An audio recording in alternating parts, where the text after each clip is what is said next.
What is up, everyone? What is up, everyone?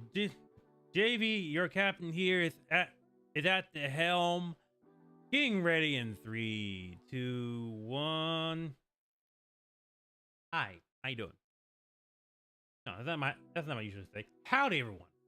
How you guys doing? How's your morning coming along? How's your afternoon coming along?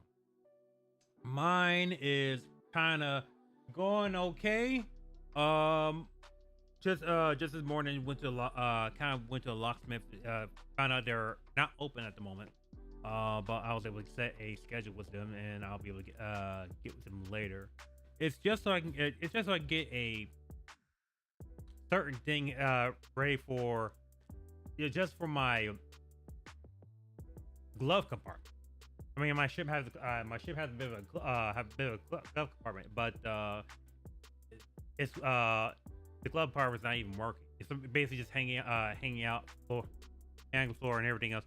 Hey, encrypted cow! You actually made it. I'm just basically just warming up and everything else. Oh my god. Anyway, man, how's your day been? I'm really just being getting ready to talk about my glove compartment for a little bit. Oh my god. Well, but are that pretty boring though? I don't know. I think my day's been been having a streak of boring days along the way. Like right now, just trying to find a job, and I submit a lot of resumes to a lot of people, and as of right now, I have not received anything back. I think it's because GDC. It's because of GDC this week. I didn't receive anything back last week. I didn't receive back any week after that, and I only think it was because it's GDC and everybody's trying to prep up for GDC. That's Game Development Conference, and they're probably just getting all the things they need for need over there. And I was like, okay, I'm just sitting here waiting around somebody to email me, somebody to give me a message. Just basically looking job and game dev, or just actually both. Only thing I'm pretty much good right now and good is like programming. I'm pretty much good at programming on C++. I'm pretty much good at programming at Python, but Python and Java. But I haven't used those for a very long time. But I'm pretty much inept on any programming. Like for example, even though C++, know everything else. Yeah, I know. Oh my god. I know there was a lot of downsizing, but like shoot, I don't know how. It's like I don't know how bad it is until I try to apply to a bunch of them. Like, oh, you seems available and seems like you're going to do stuff, but you're not hiring. I don't know what's happening. What am I supposed to do? Of course, probably just find a different job until things goes well. True. I'm pretty much gonna have to look at look at it and say I may have to go back into freelancing a bit. That's kind of what I have to do now. Although the freelancing stuff is kind of weird for me. And let me explain. Usually when I speak on freelancing, it's basically doing something for a client, like making a system for their game or making something in general. And I do expect a test from them, but whenever but I always get they're trying to make a game, and I get asked the most weirdest thing to make to them, and I'm like, can I actually make it? Is that something I could do? Is that possible? I had to think, and the one thing I've pretty much learned, especially from one of my one person that been in the industry that knows about this, and just like you just ask a lot of questions. Just go, what do you mean like this? What do you mean like that? That sort of thing. And that's something I'm pretty much practicing right. I'm still trying to practice. I'm still trying to do, like, ask a lot of questions, see what they need. And so you wait, what? You gave up? Oh my god, I got a lot of catching up with you to do. What are you doing now? Yeah, okay, you joined the army. Oh, bless your heart. But yeah, I'm not. I might be a military brat, but I'm not much in the not something I could do in the military. As a matter of fact, I've been like, I think it's a long past gone for me actually trying any military stuff. Like I'm pretty much old now. You do IT? Wait, IT? Oh. Oh, okay. I didn't. Okay, I didn't think. I thought you're still in the military right now. Oh, you just got you. Oh, okay. So you got in the military. Then wait, I'm sorry. I had to remember things. I had to remember things. I know. Oh, that's right. Okay. That's what I was thinking. Because I know in the military you could be able to do you could do IT. You could pretty much do go in the medical field and take that knowledge you knew and put it in somewhere in the public. So I know it's possible. My father did that, and I know that is been something you want to do for a very long time. But yeah, it's like, okay then, all right then.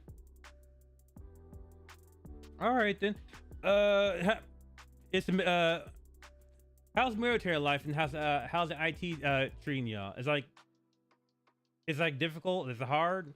I mean, I know I figured that I know it's gonna be hard. They'll probably ask questions or something like that and say, oh, you might have to get some clients that I'm just pretty much thinking out of my head right now. Like you might have to get clients. You have to get make sure they get what they ask for.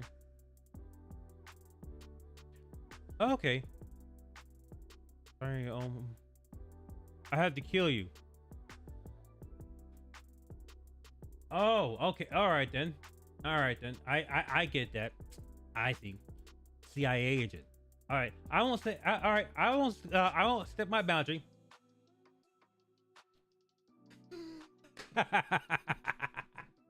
Okay then. All right. Oh man. All right. All right, guys. Let me think what I'm doing right now. Last time I was basically just working on finishing some my tasks. Some I placed on and they need to work on. And I think I said I have completed my what I say, minimum viable product. Basically just getting a tile screen, getting the enemy to jump higher platforms, buffs are in there. Some buffs are pretty much not working properly, like damage and firing. I mean, it works. I mean, it's in there, it works, but there's no indication of that happening. So that might be something I need to polish in and make sure that's working. I'm also going to make a new mesh for the damage to firing and the max health. There's also seeing a part I do work with is the axle pulling enemies for having the chain spawn instead of the boss projectiles showing up. I had to pretty much have to do something like the for Altair's charge attack, where it's not just a spear that's just white and just shoots out just a white spear. And after that, that's kind of about it. That's kind of what I worked on. And I know, basically, I know I need to come back to it later and work on those, especially the enemies. Definitely need to work on the enemies, but I don't think I want to do that right now. What I want to do, and I'm pretty much been thinking about it ever since I started this, is the roguelike element. Basically, the one thing I want to do is actually add in the random generated map. And I'm wondering if I'm going to have enough time to even do that. Especially, I mean, we're still early, and it's Monday. The way the challenge this thing is going to end this Saturday, and whatever I have done, it's going to be has to be submitted, and it has to be submitted in Shell, whatever it is. It's a week-long jam. Not really a jam that somebody submitted, that somebody made in HIL. It's basically a jam just for me, just to work, work on something, complete it, and have it submitted in HIL. That's basically it. And I'm pretty much gonna be doing this every month, for here in the second week or the third week. Because I just want, basically, I just want to make a game, and I just want to get something out there. So I say, here's a game. There we go. Yeah, that's what I'm saying. Thank you. So that's basically the goal. And of course, back here on the randomly generated map, I know I have a plugin that could work pretty much well with this, especially I know this plugin. And this plugin I'm talking about is, let me find it. Go plugin, scroll down. I had this plugin for the longest time. I haven't touched it for years. Here is Dungeon Architect. This is something I used way back then, back at No Hope Studios, for our randomly generated dungeon, and I actually went through it and liked it, and I thought about doing something similar like this. So yesterday I have this installed on the engine, and I wanted to go ahead and unlock that right now into this project. So far, this one I don't need to grab this plugin yet and just put in my project, because I'm not working with a team yet. Matter of fact, if this goes well, if the game goes well, it seems like something I want to continue on, I might go ahead and continue on it. But as of right now, I really just want to make a game and just have it out there and see how this game comes along. I mean, I know this is basically just for a fan game. This is actually for a Hall Star. This is basically a Hall Star fan game right out the bat. And basically, I just want to make a game for them, because there has been a lacking of Hall Star fan games out there. And I just want something for them so they can enjoy. There's definitely one thing I know for it that's never lacking is a visual novel. There are plenty of visual novels out there.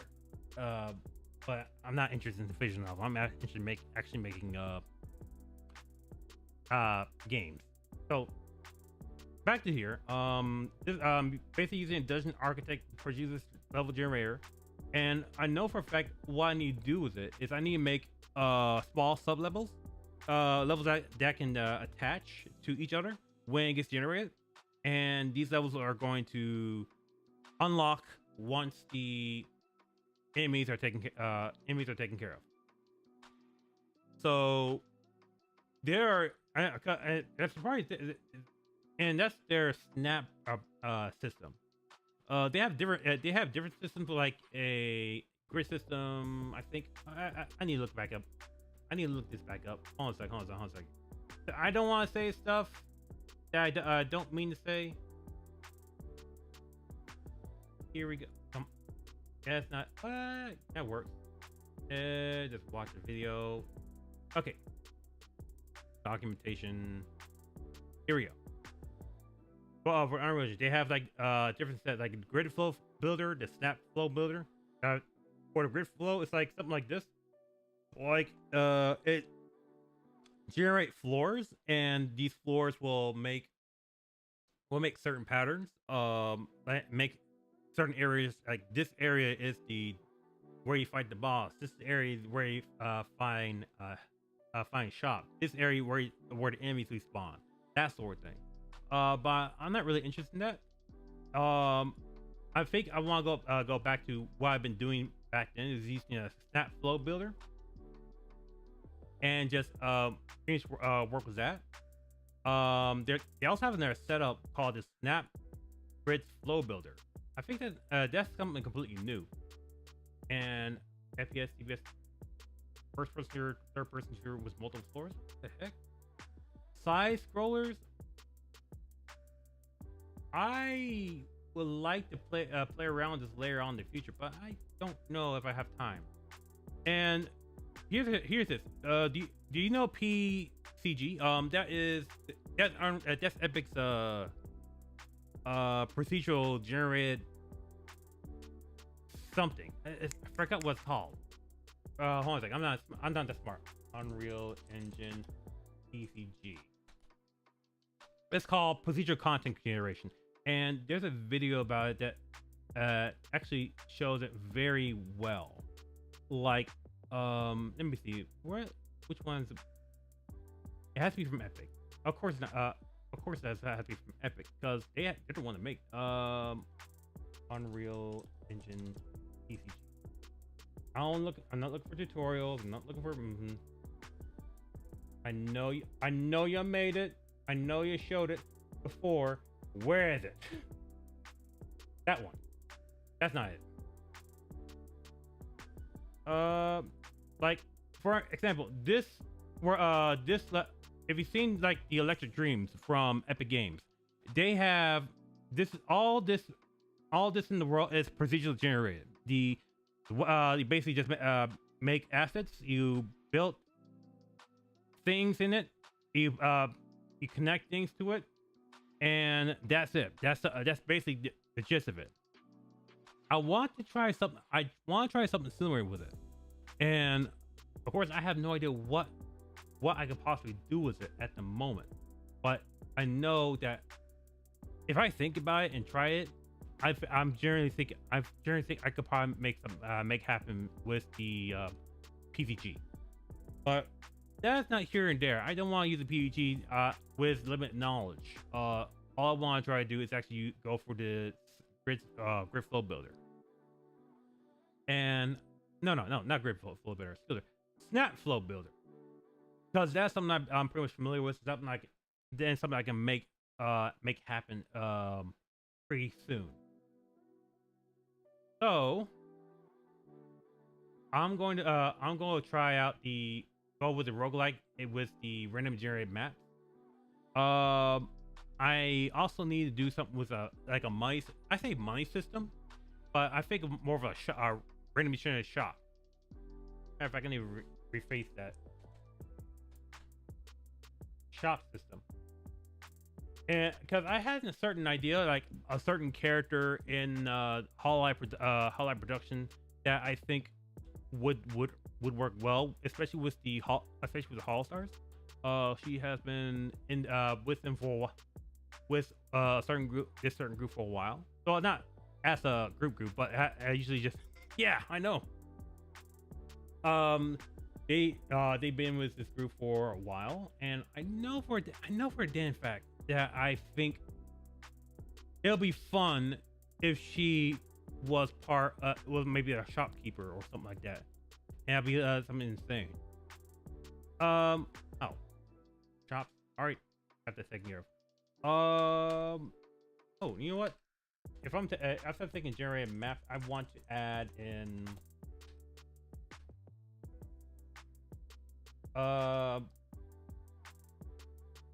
Different sub map. There we go. And shop system. Okay, looking at this, thinking about this, I think I can make this happen. And if that's gonna be if that's gonna be a possibility, I need to rethink my wave system. Like if for example, uh, when the game starts, it just gathers the gathers where your items are going to be, and then it's going to it's going to spawn the enemies. It's going to do some things in there.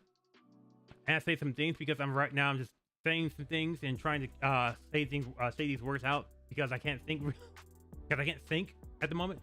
But yeah, I think with this I might make this happen. You know what? I'm going with it. Because I've been dying to make roguelike for a long time, and I have not have accomplished or completed that. I know for a fact I need to do something with the combat manager, and I know for a fact I need to do something with a shop system. So that's something I'm pretty much going with right now. What else? There's another thing I need to think about, which is new types of buff, new enemy. I know for a fact I need new enemy types. For right now, I don't think I want to start doing the new enemy types yet, and I think, especially with the new boss, that's something I could do on. That's something I think I could probably do on Tuesday. That's something I think I'll probably add up on do stuff on Tuesday.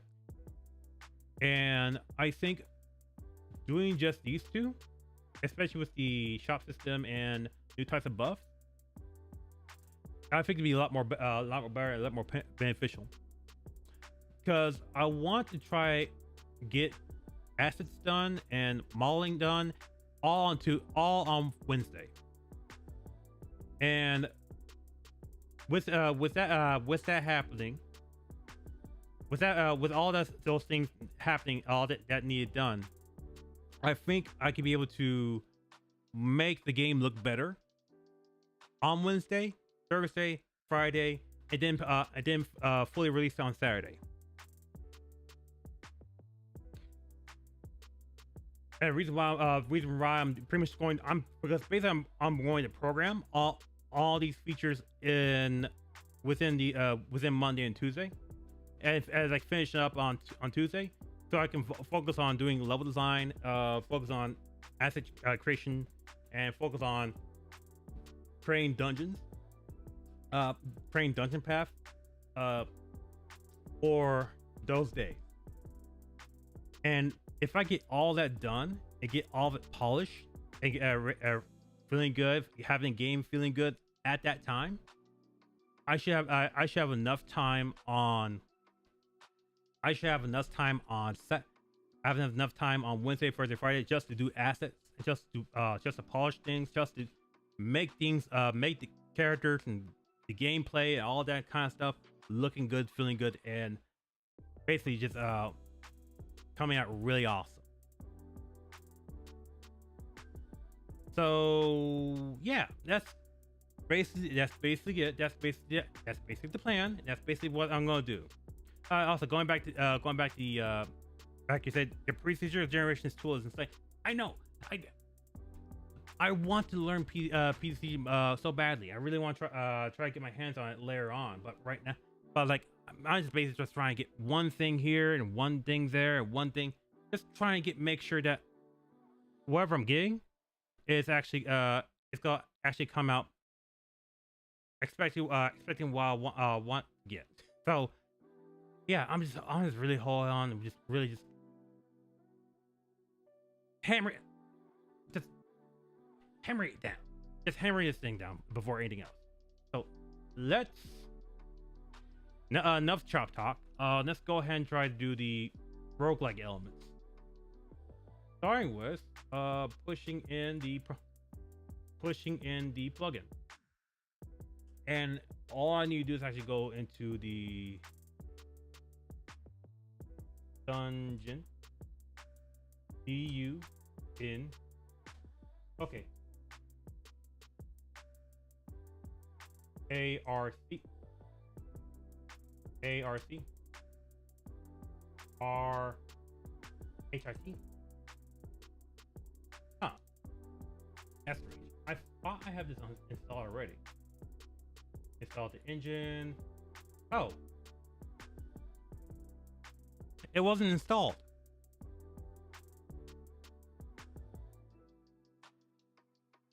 Okay, okay, my bad. I thought I have you installed for the longest time. Oh great, I should just test this out before I say anything. Now what? I guess I could talk more about how the game's going. Actually, no. Hydrate. Wait. I have a hydrate button? I have a hydrate button. I do have a hydrate button.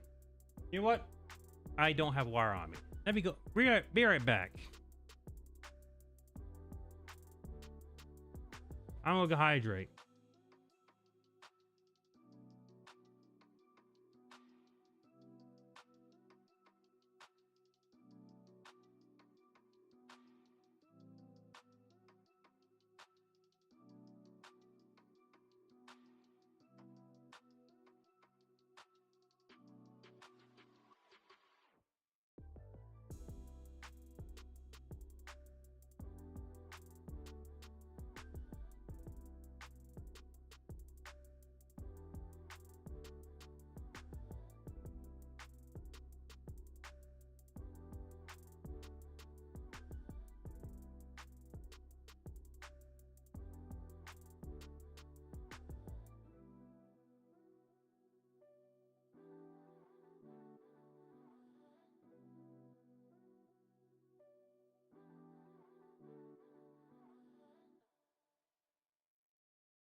I'm back.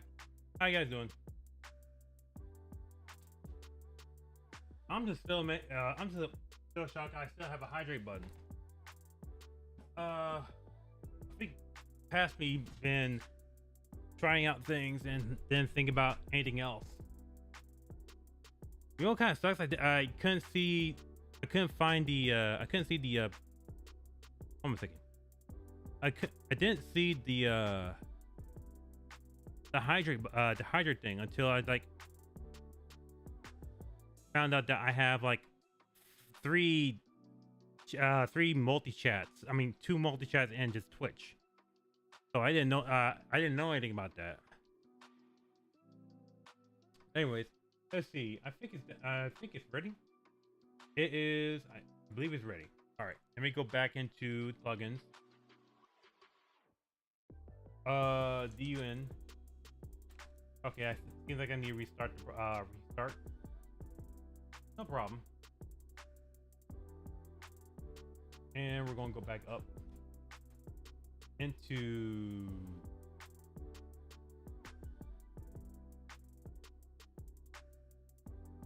Shiny Spicy. That's the title of that's actually the style of the project. I think I named Chinese Spicy because that's because group that's the All Star Ian Tempest group name, kind of. No, not they're not. Their group name's not Shiny Spicy, but their group name's actually Tempest. Headquarters Tempest. Axels and Alters is basically group name is basically just Tempest headquarters. Okay, now let's look at the plugin. See you in. There you are. Click on in and just restart. Okay. And since I'm going to be using that, I need to make sure that I have their document on hand. Because I have a lot of time, and because I have a lot of time, I want to make sure that there's not any changes that's going to scare me. Not grid, it's snap. There we go. I want to use snap.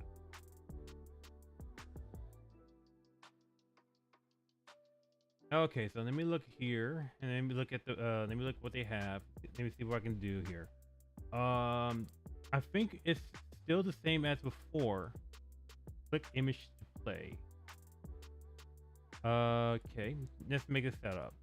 We just need to go to Dungeon Architect, click Dungeon, set up a map. Okay, so to start off, I'm going to create a new level, and all I'm going to do is just use basic. No, wait. Yeah, basic. And this one, I'm just going to make this small.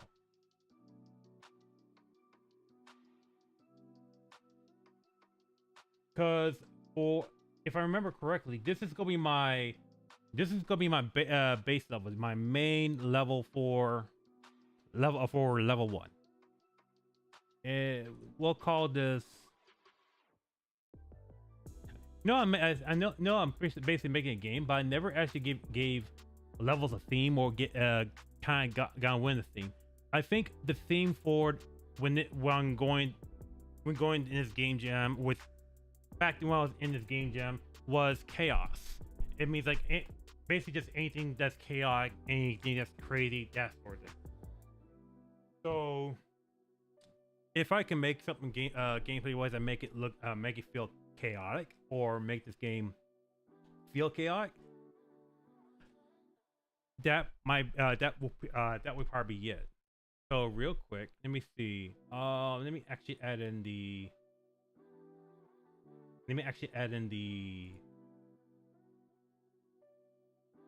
SS underscore G mode.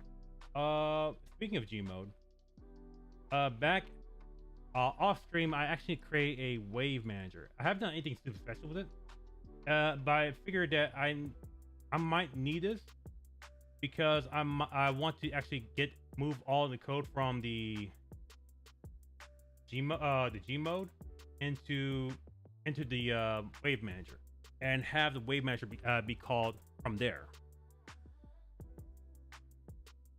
But if I'm doing that, I need to figure out how do I grab all the information I need from each from a sub level into this level. How do I make this thing come out a lot more better than it should be? A lot of hows, a lot of thinking, a lot of other things, which is why I'm pretty much going to end up polishing this game, polish this thing anyways. And because right now I'm basically just making the game. I'm basically focused on making the general code and basics of the game.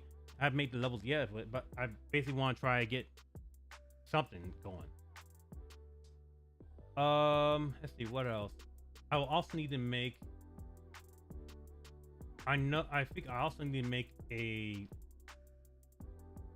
I don't think I need to make a HUD level yet, because this is gonna be procedural level, and this is gonna be like a roguelike and not roguelite, where I can they go to hub world and they buy stuff.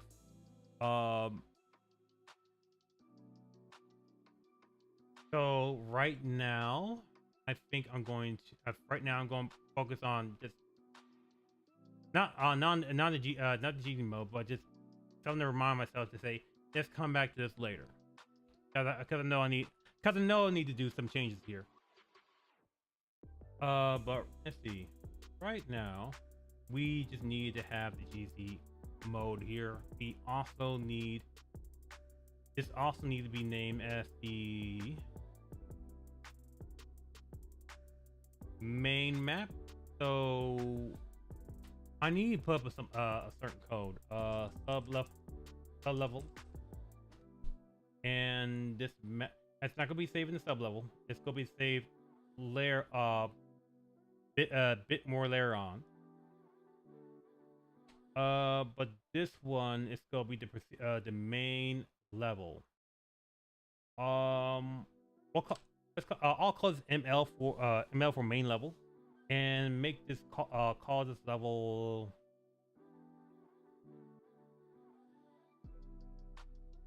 dungeon level. Hey Simon, what's up? Simon from YouTube.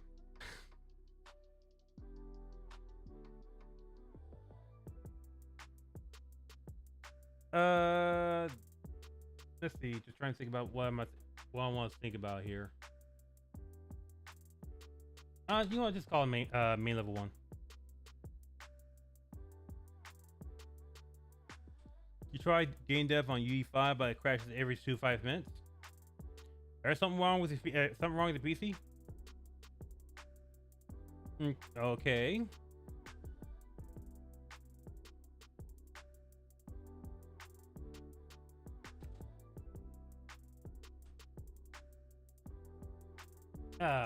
Brain empty. Level 1. Why the fuck am I? Why am I? If I'm calling this level 1. You in level.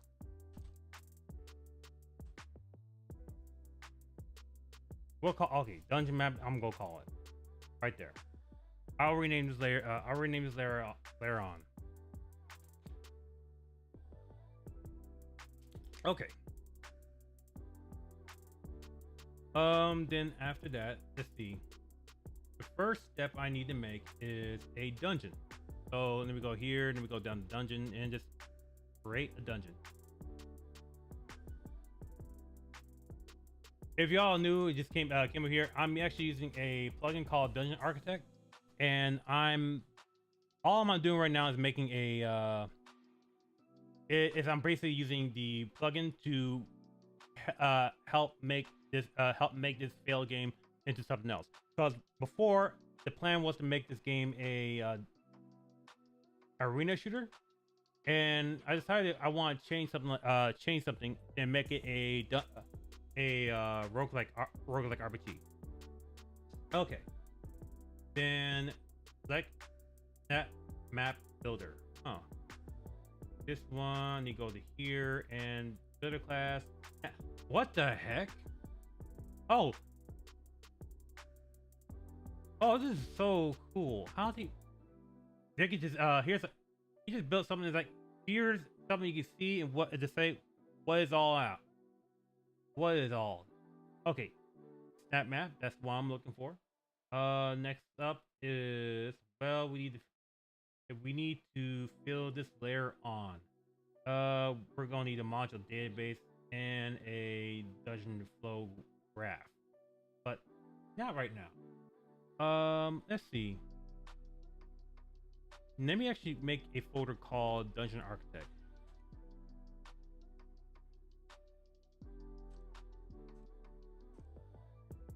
Dungeon Arc. So that way I can just keep things organized and I can find my things. All right. Create new module based in content browser.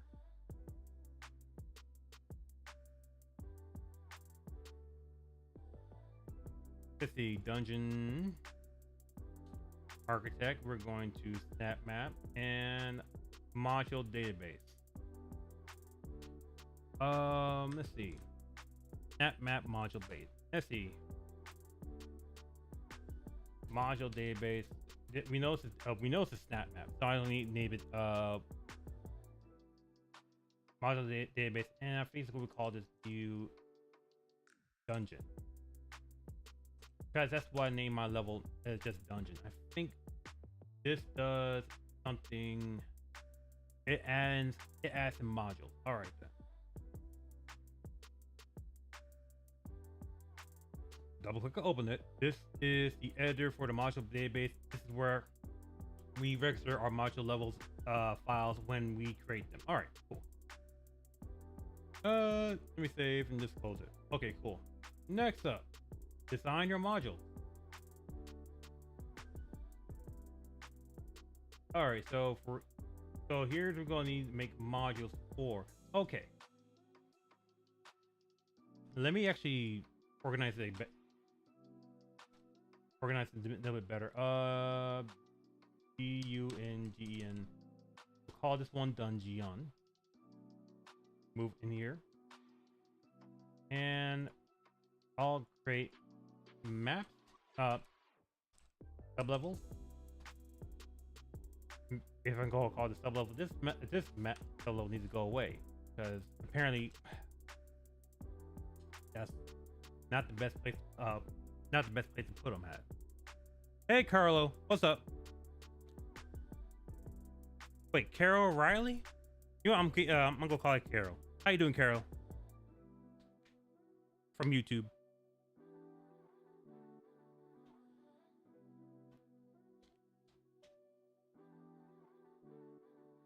Let's see. What am I thinking about? My brain is empty.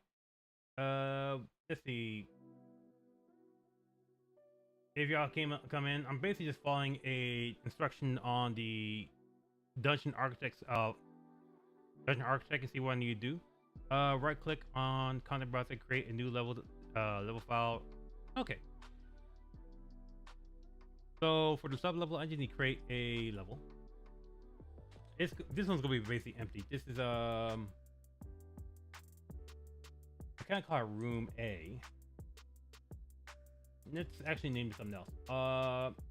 This is going to be a start level. A start room. But this is going to be under a dungeon. So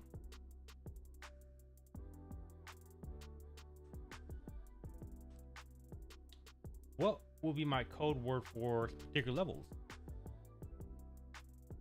DUN. DUN is gonna be my code level for that. And if do I want to call this something else? S for sub level. So S DUN for the level itself and start room. And let's see. I also need to make my module. So I think I can do it right here. That's the flow graph. Do I make it in the data asset?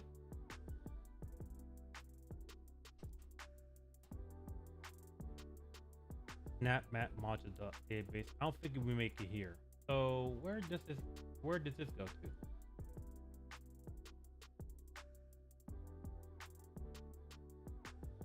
Okay. Create module level file. Right click on the file. Create new file. Right click on the new level. So it's empty. So we don't want that skybox. These files are empty and don't have any lights. In order to make it easier to design our rooms, we create a new level, temporary, and edit our module file from there. Oh, I see. I see what I'm going to do. Let's see. Let me find our levels. This is gonna be this one's gonna be important. So I don't know where to put it. I think I'll put you here. I think I put levels here because the way I had before, is I had like when using sequences is I have a sequence below here, and I'll be able to change texture. I mean, change the add files. No, not add files. Excuse me. Push in UE blueprints in there. Push in stuff I have in the level, and be able to adjust it that way. Plus, it's basically just like streaming a. It's like streaming. It's like streaming a thing. But anyways, let me actually go into here. We get to go into what's it called? Add existing, and we're going into Dungeon Arc Dungeon sublevel. This one. And now we have our now we have a sublevel, and we're basically just on this sublevel. So let me real quick. Let me save this here. The way we know we're on sublevel is because if I double click, you'll see a highlighted text on it. That means we're on the persistent level. If I'm on the sublevel, we're here. Meaning anything I add or push in, this will be going that sublevel. Okay, so next up, we're going to design our modules. Now, let's see. The Dungeon Architect comes with a proto mesh that I think I'm going to use. I actually think I'm going to use I'm basically just going to use it. So let me see. They have cubes, corners. We'll go with the cube, and this cube has its own way to size itself.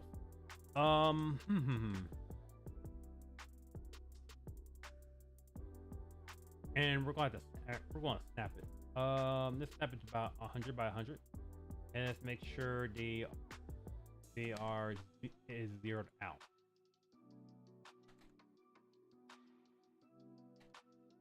Okay. So this zero out. Let me figure out what we want. We want I want a bit more space in. I want space in the dungeon, and for this one, I think. Do I want to try to teach the player how to go through about their controls? If so, the start level will be something that will be a good start there.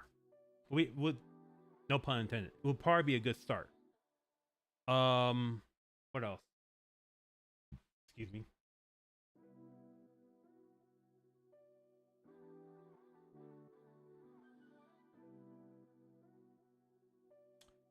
If that's the case, I will need this space to be a lot more bigger.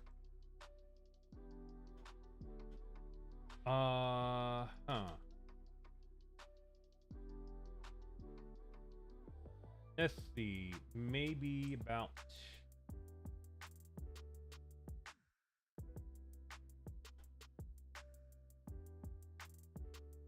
this big by this big.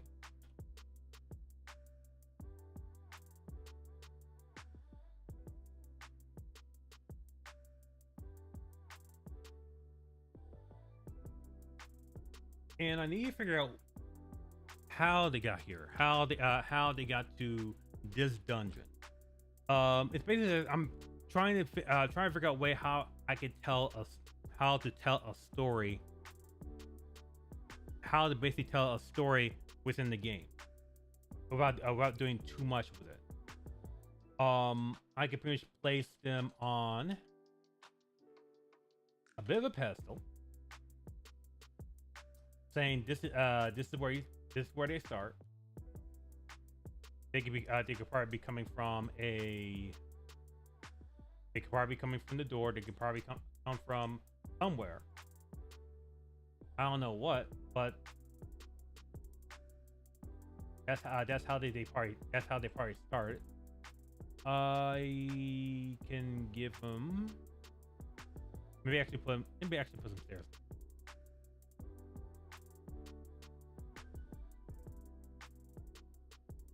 Let me actually get the angle going as well. There we go. 90 degrees. We're going to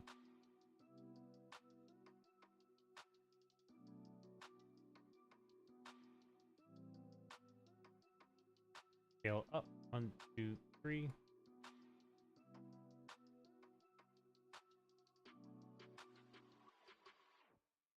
Let me scale this out forward like this.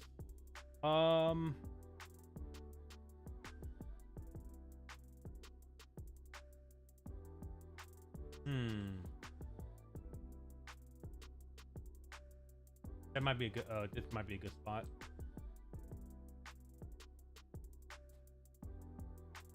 And I think that might be. I think that that looks like a good place to start with. Like the dungeon's gonna be this big. It's gonna be the first row is gonna be something like running through here. I can pretty much make the. I pretty much make the level have 4 walls. I have a ceiling and maybe something like broke on the top. But I need there's something that needs to explain how these two, how did Axel and Altair merge together? How did they merge together?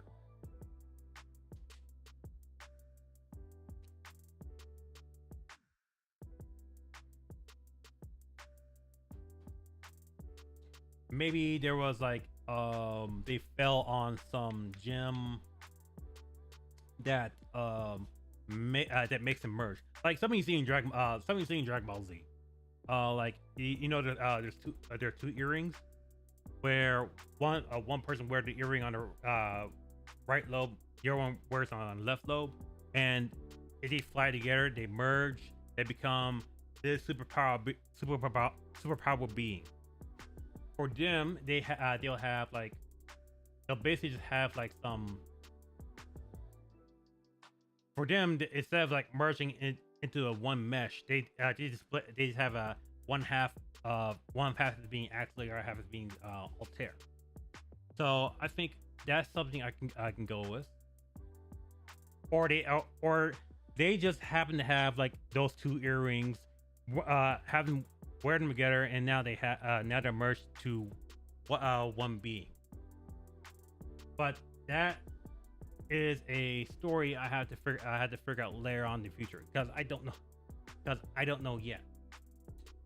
Matter of fact, real quick, I'm going to actually pin that idea.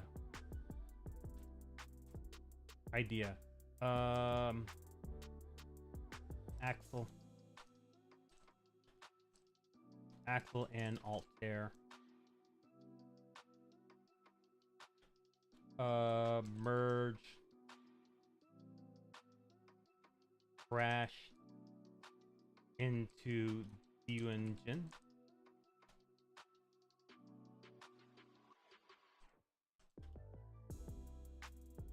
Altair, merge,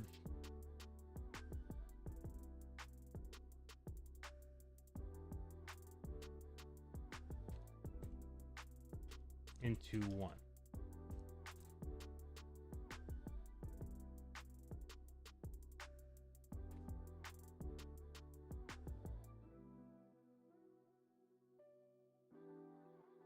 That's something I need to think about later on, but right now I will. Yeah, I'm gonna pretty much pin an idea down, and I'll see if I ask around if some of y'all have an idea. I can probably ask y'all right now if what kind of story would y'all come together if you fell down in a dungeon and somehow you're merged into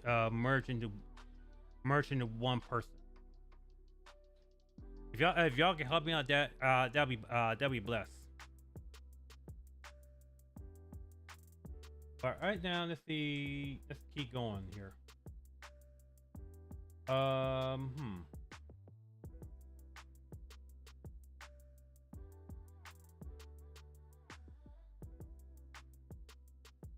Let's actually go ahead and with our map a bit. Let me actually create bucket and make our wall.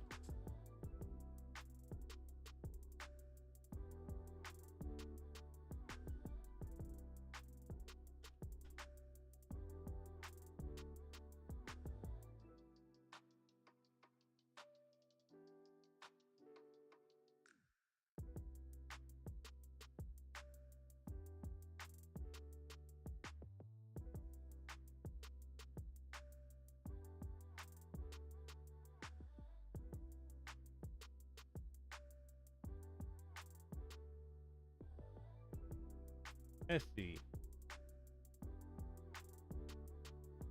We're also gonna be just basic simple. I'm not gonna worry about too much about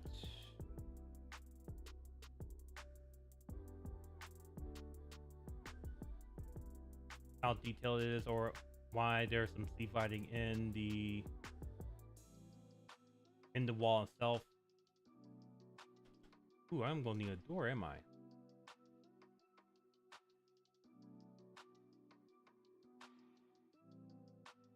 Okay, one more thing I think it's gonna need a point light. Oh, now thinking about it, I had an issue. Remember having an issue back then with point lights, and sometimes when you shine a light, some it'll make some issues, that sort of thing. The question I'm pretty much gonna ask myself is how in this one they can rectify that or fix that. Or have they even done anything special with that? I think they did, because that might be the most common question they have way back then, and they might have fixed that already. I'm also having to think about how the dungeons are set up. Let's see. What if?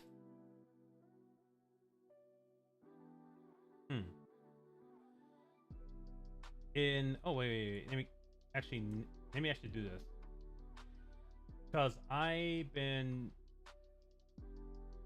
basically I'm bad at actually moving creating folders. I want to make sure that I create a folder for these cubes. Let me rename this to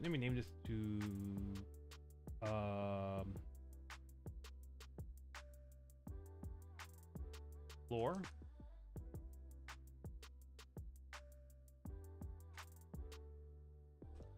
Floor mesh. Wait a second. Now let's think about it.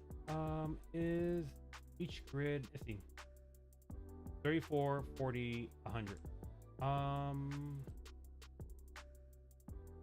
Is this exactly what I want the grid to be?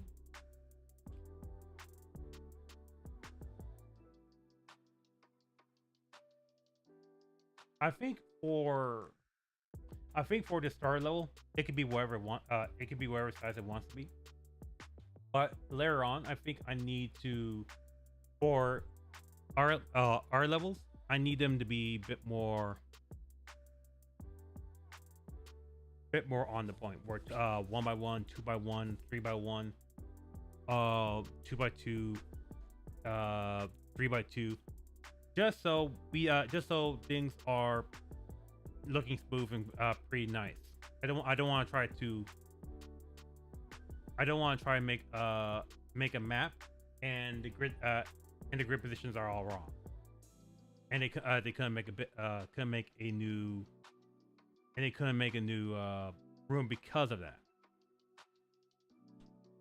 But I could probably come back later on and fix it if needed.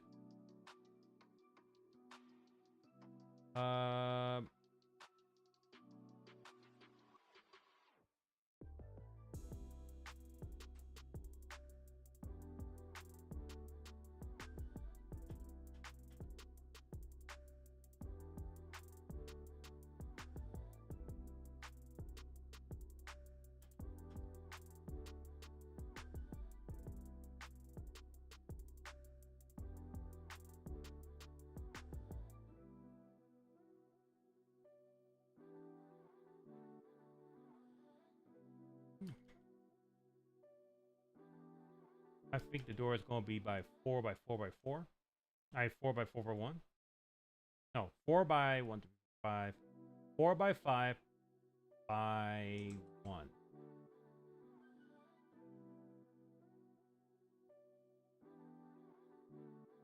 And for this, let me actually pull this up. Let me see if I can run it right now. No, I can't. I need to make sure that this level is for the time being. No,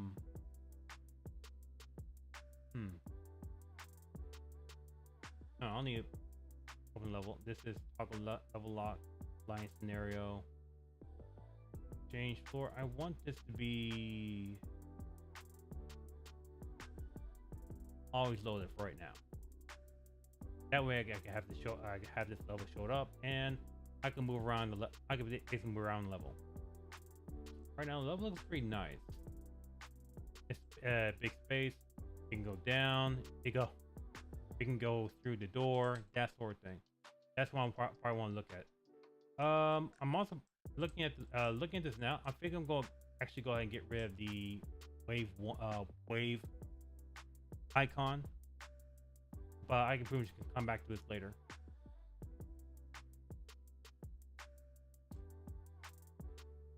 Okay.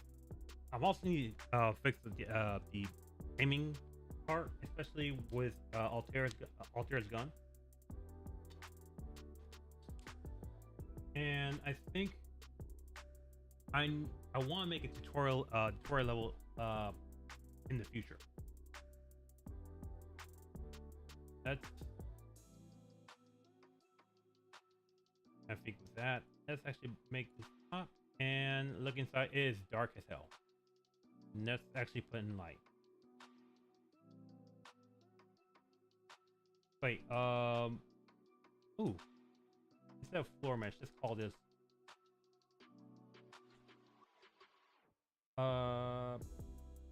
sub level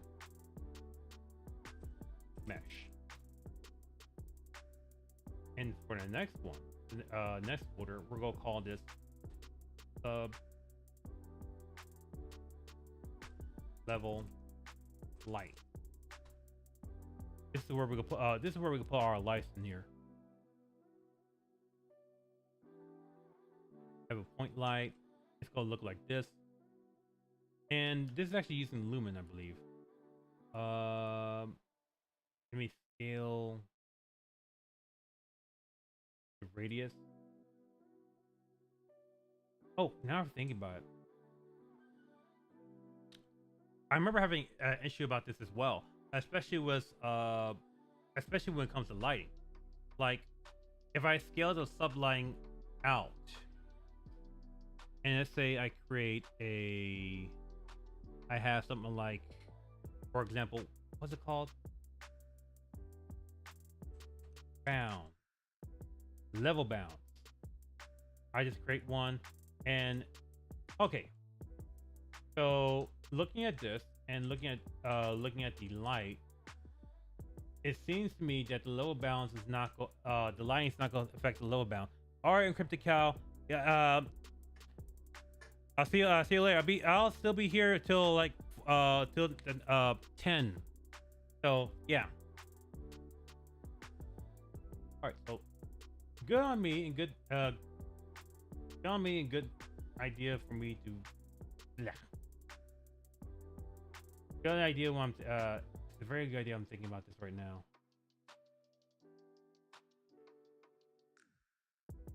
Can I take this proto stair? Already signed root. What the heck? Put this in here. Thank you.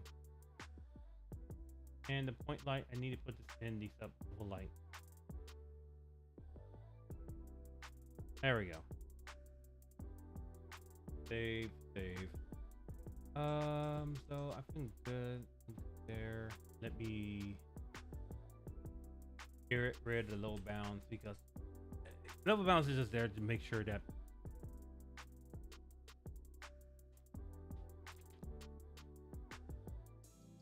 if things snap properly, things should go fine.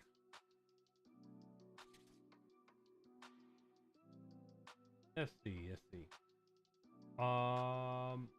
The next one he create is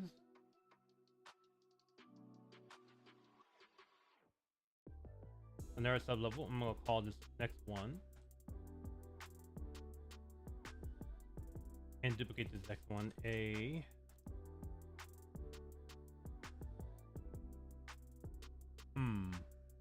corridor.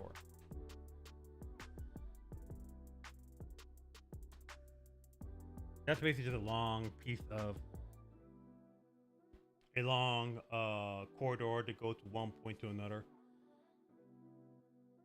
I'm kind of thinking about if I do need a corridor or not, but I'm kind of just going with the flow.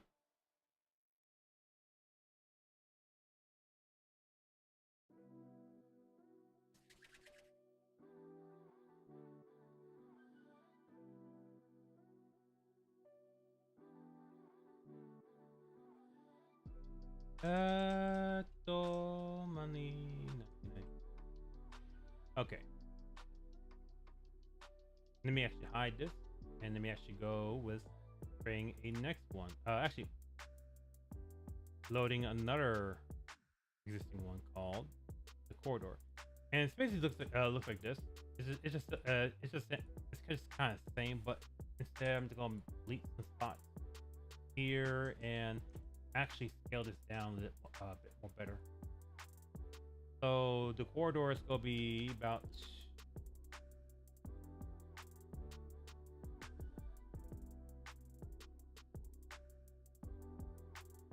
almost about this size, I think. Right here, like this size. And it's gonna be about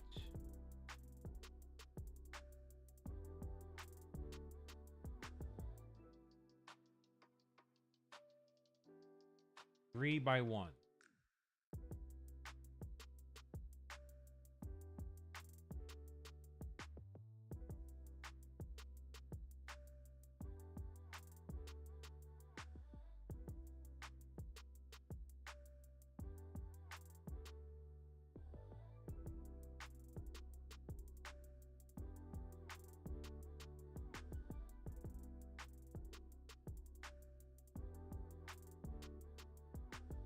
Let me actually scale this down to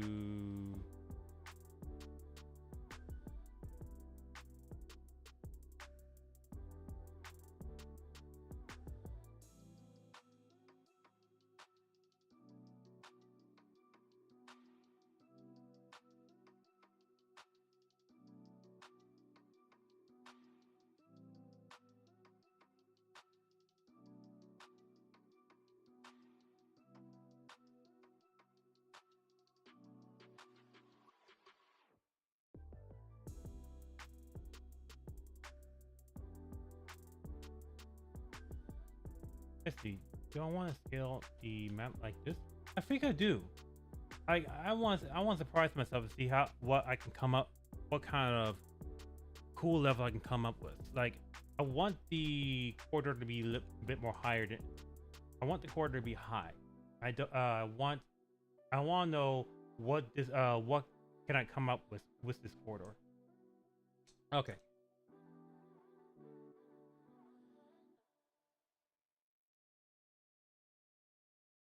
Next thing I want to do. Wait, is this? Wait, there's. Oh, these are static. I want these movable. Can we save and load? All right, get the next one. I want this to be movable, not static.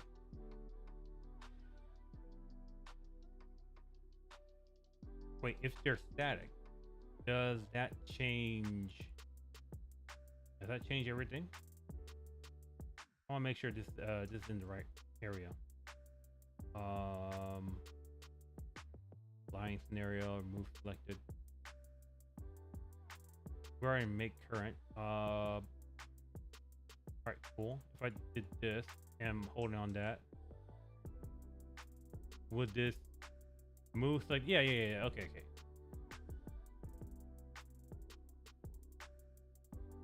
And and then we make sure that this. Yeah. All right. Cool. All right. Cool. Let's hide this. Move this over here, and let's make sure that this one is in the right court. Yeah. Awesome. Awesome. Awesome. Possum.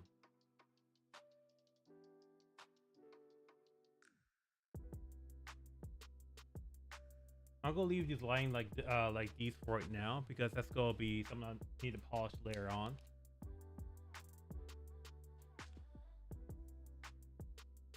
Okay.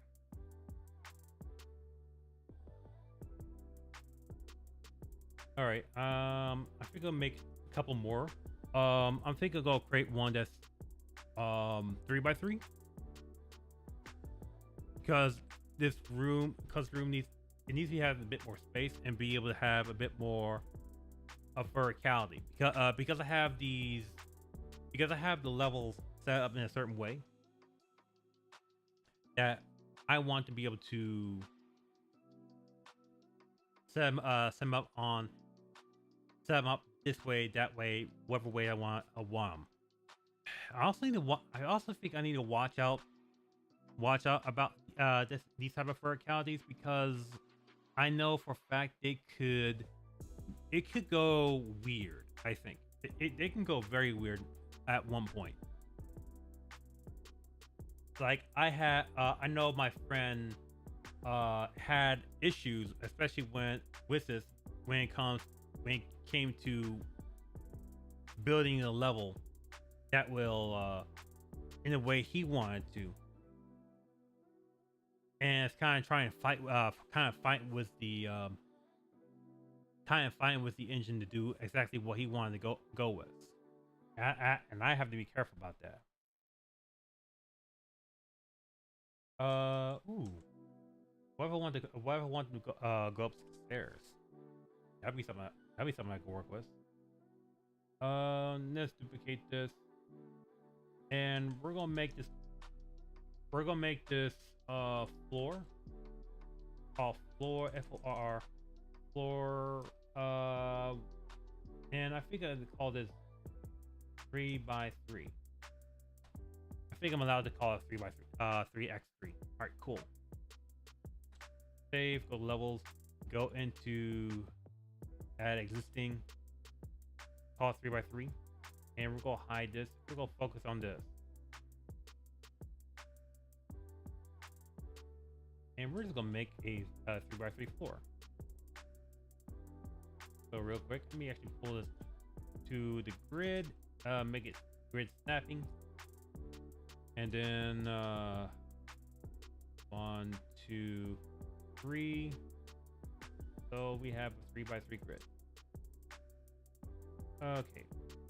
The trick is now to make sure this is centered correctly. It is not centered. Now it's centered.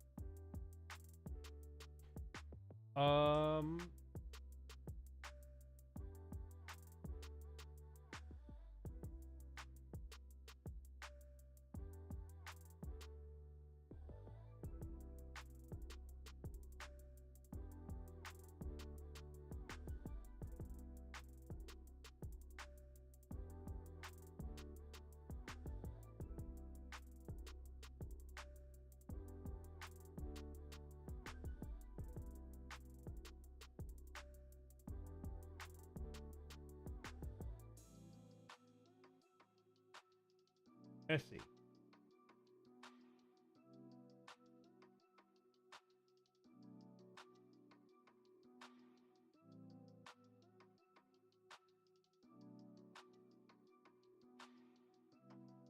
Let's see. I know I make it 3x3, and I think this height would do is okay for right now. If I want to make the height a bit higher, I can pretty much come back later on. But for testing, I want to make sure I have exactly what I want for this for each room. Actually, why name it floor? I should name it room. Room. There we go.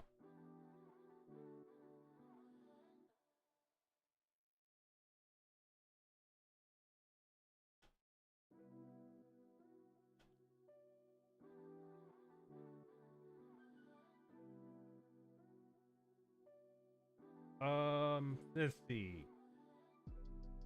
I want this to have 4 doors. 4 possible doors, actually.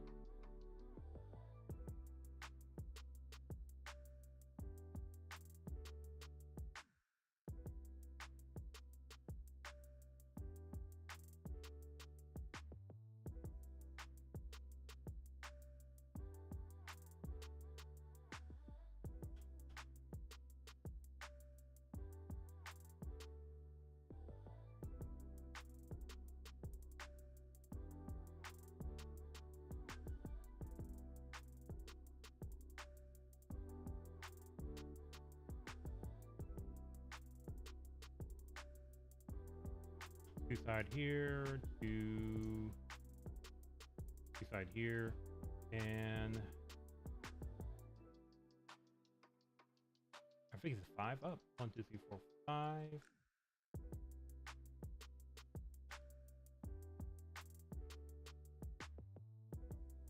Look at me, I'm double designing.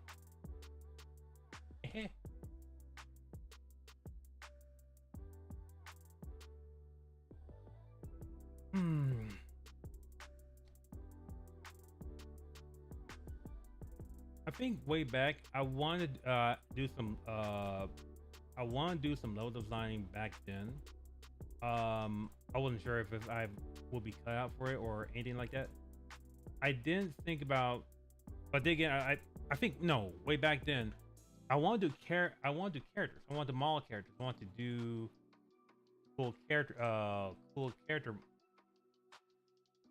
designs, because I'm pretty much the guy that was into anime, and I was also the guy that's pretty much really into cool character concept. But I'm never a guy that is more into like creating scenery or creating environments.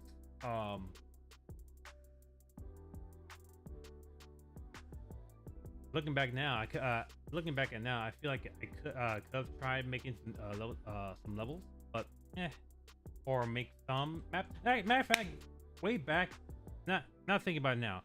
Way back, I used to when I learned about Unreal Engine 3, like way back early when Unreal Engine 3 was out. I watched a tutorial on how to level design. I think it was by Zach. I remember his name just kind of escaped me. I think Zach Parrish. He's the one that made the tutorial on UE3 on how to do a simple level design, and I actually followed it. And I was like, I wasn't sure if this will come out cool. And I kind of followed the tutorial step by step. And well, once that one was done, once it's finished, I was actually surprised. I actually surprised myself on I was able to make a cool level, like a really cool level to follow with. And I think coming back here and doing something like this kind of puts a damper, but put some kind of excitement to me on, hey, we could try doing this again if we want to, because being able to make certain levels, even just cobbling together some assets we have and just try and make our own, can make this game a bit more exciting.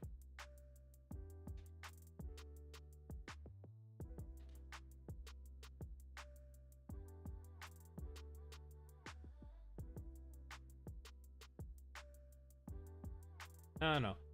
What have anybody ever have that like empathy of, ooh, this came out cool, this like in a way like your Bob Ross moment, like you didn't figure the paint's gonna come out great, but all of a sudden we make the paint and fall Bob Ross on his video and try and make cool cooler trees, cool mountains, cool landscape. You'll come out like, what the heck? I made that? That looks goddamn cool. Because My only Bob Rob moment was with doing level design, or just following a tutorial on how to do level design.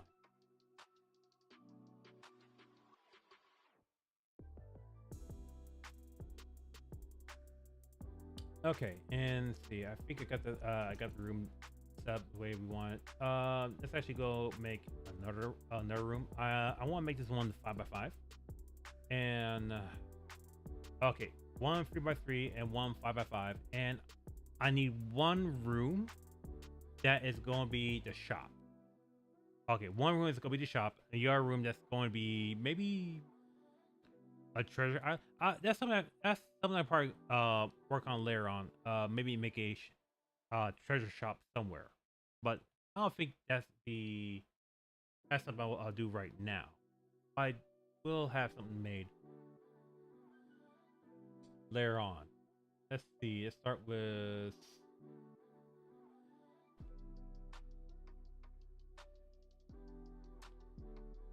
Let's go back, make a duplicate of this, and call this 5x5. Save. Let's go into the. Wait, what the heck? It's what? No, wait. Just take me back to the. Just take me back to the map. Take me back to the dungeon. There we go. Take me to level, and let me hide this.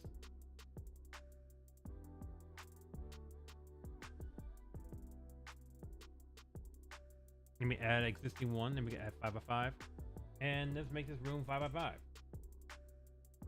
I think I start here, and we're gonna make 4, 5.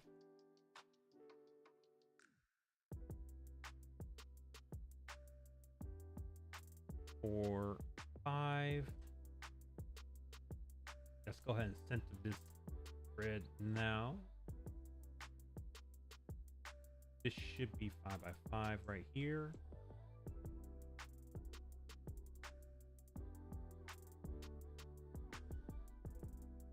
What? Wait, is it 5x5? Hold on a second. It looks like 4. 1, 2, 3, 4. No, this is a 5x5.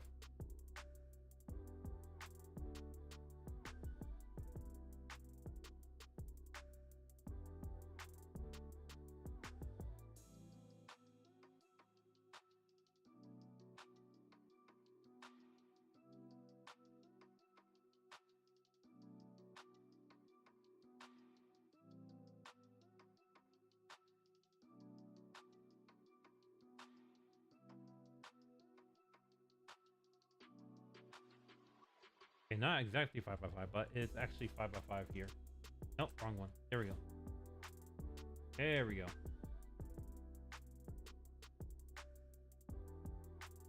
Let's scale this up, push this up here, and we should be golden goose egg. Almost golden goose egg.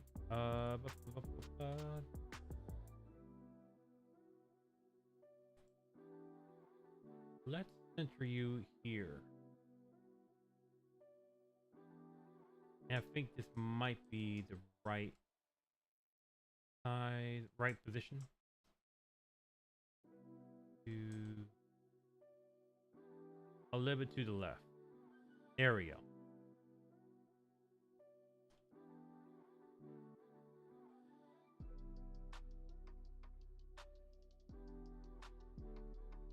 And we're just pushing the boxes to the side just so we get that 5x5. And I don't feel like trying to try to size the R1. Is going to just going to make a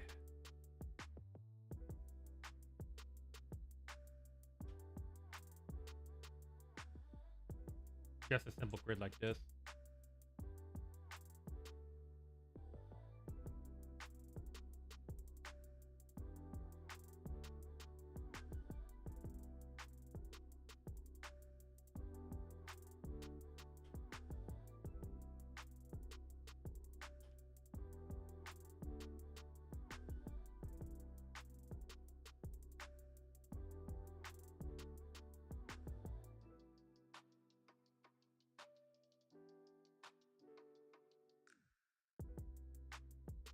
All right.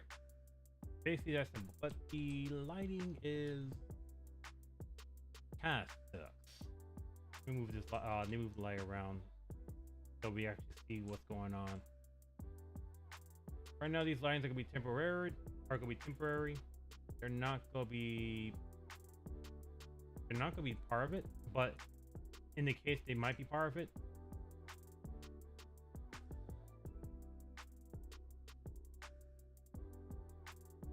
I will probably be apologizing profusely for not making better levels. Okay, so we have 3x3, 5x5. I think I'm gonna start with those two rooms, and I can build upon those levels. One more level I'm gonna make, and this one's gonna be the storeroom. There's probably gonna be no store, but I'm going to have this storeroom is going to be somewhat just a corridor. I think it's gonna be a 3x3 with 2 doors. One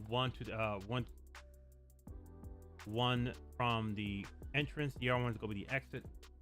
And I'm going to need to make sure there is a way to differentiate them as they go. Actually, this is gonna be. I'm gonna duplicate using a corridor, and I'm gonna name this corridor store.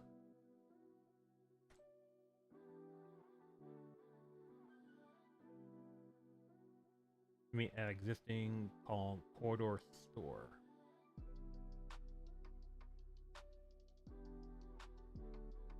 Hide this.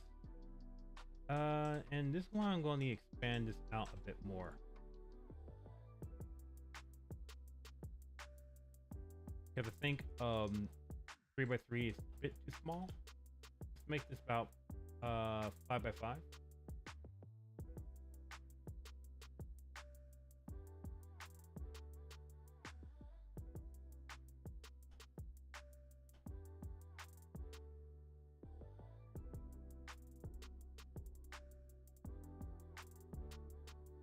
And let me actually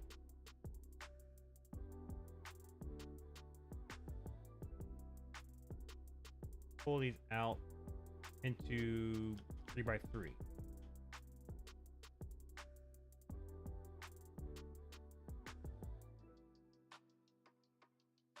Just so I can expand this out and have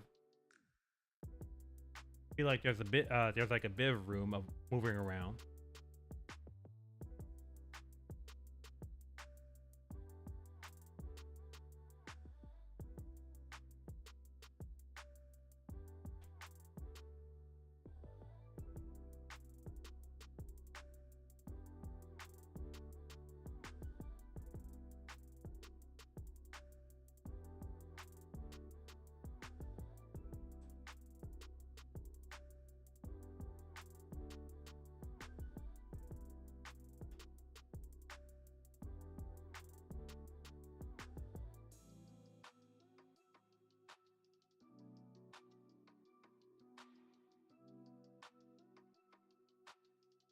There we go.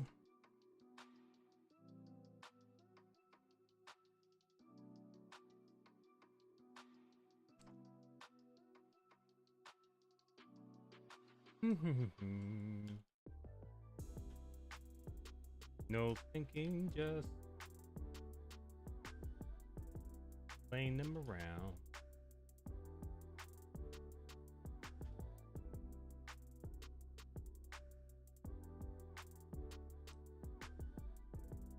Okay.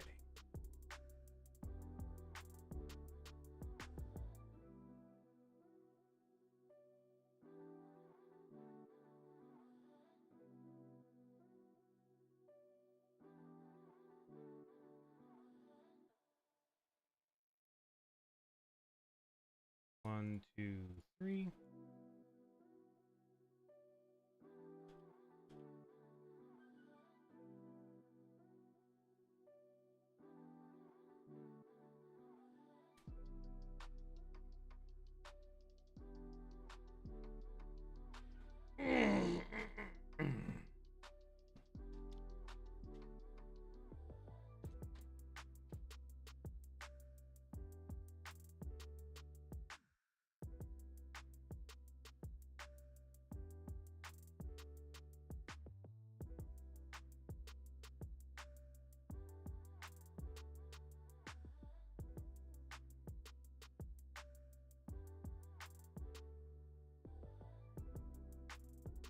Okay.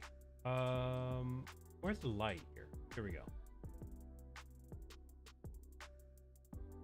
Okay.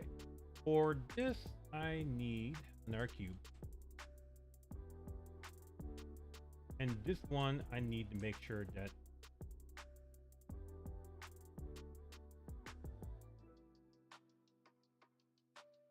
I want to emphasize that you are you can walk up the pedestal.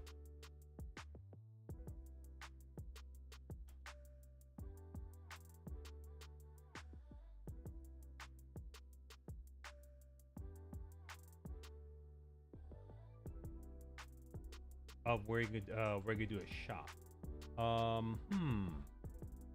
Actually, that's okay. That's not gonna be very helpful. Let me actually go into mesh. Let me actually grab the stairs, and we are going to.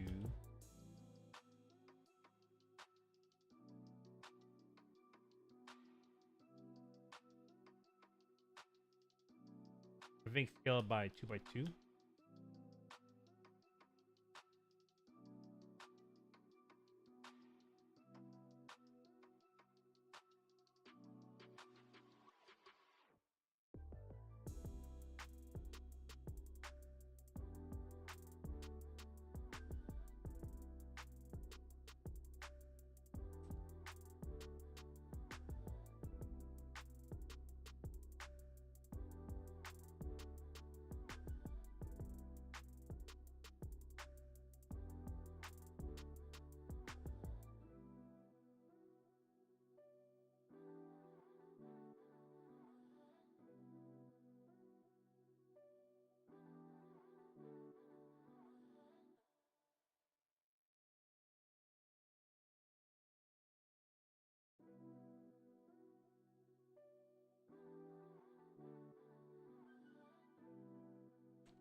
Let me actually push this further in here. Nope.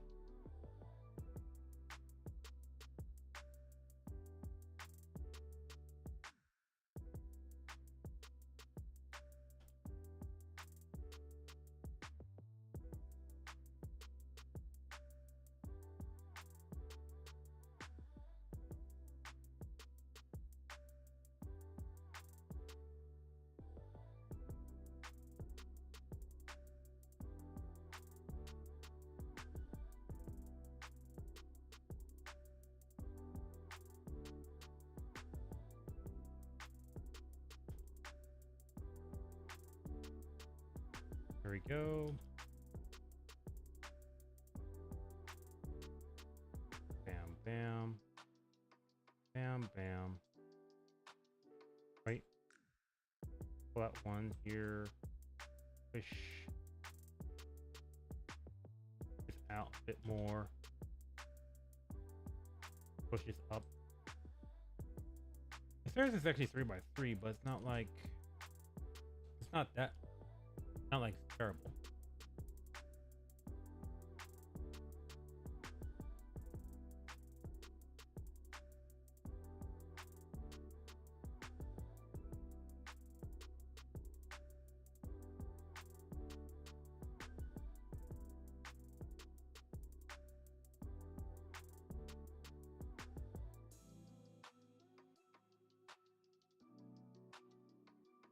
One, two, three, and this is 1.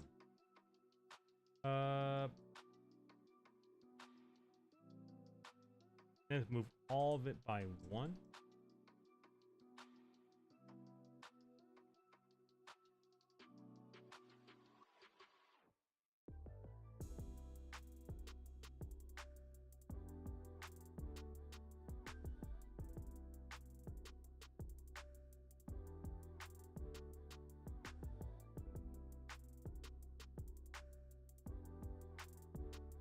Let's see, and if I move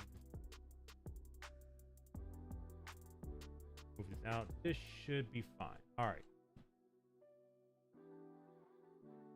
For this, I'm actually happy with how the store was going to look like. So, all right, cool. I think. Let's see. Looking at this. Looking at this. This is what I want the rooms to be. Dig for this. And real quick, I have an insect. The crush. Okay, yeah, much. Carry him.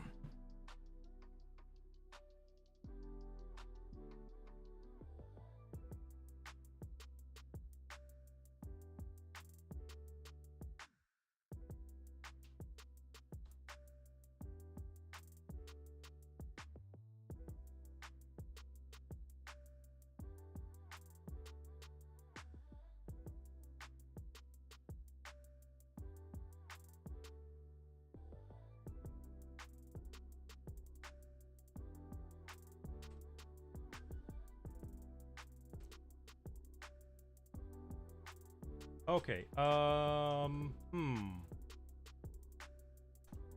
think we're good here.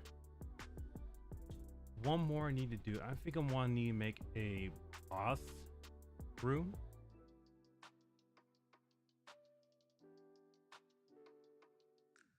And I'll make this boss room using a 5x5 duplicate. And I'll just call this boss. And this boss is going to have, it's only going to have one corridor. And not two doors. It's going to have two doors. One inside, one outside. I want to try to make sure that this door is actually going to be. Oh, now thinking about it, I would need to actually color these doors based on direction. One thing, the reason why I want to do that is because sometimes I make there's a door that I want it to be able to be connected to this direction, and sometimes I want doors that I don't care what direction they're going to be facing. So I think, I'm not sure if they have updated or made it happen. But I think what I want to try to do is make sure that whenever they're connecting, that door is facing that direction, no matter what.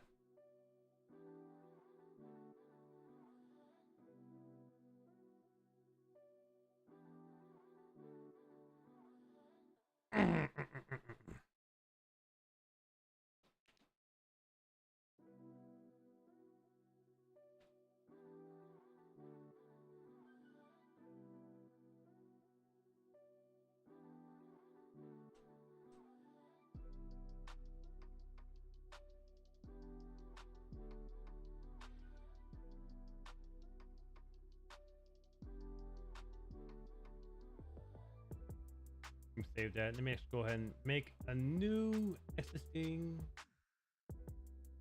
Pull that bad boy in there and just hide the other door. Okay. For this one, I just need just one door. Two doors.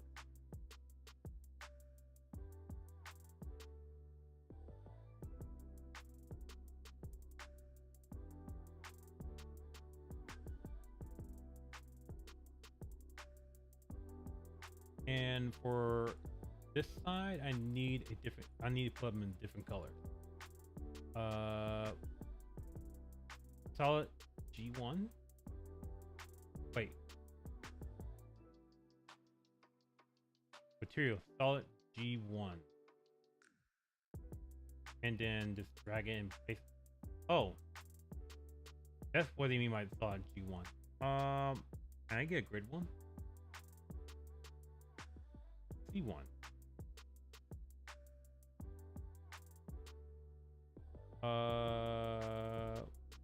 What else do y'all have? What's C2?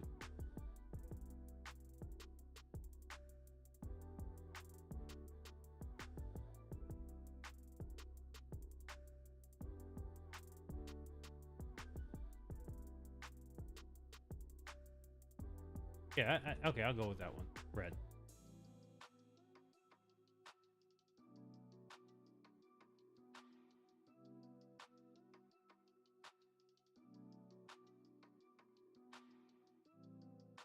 Let's see. What? Red. Red.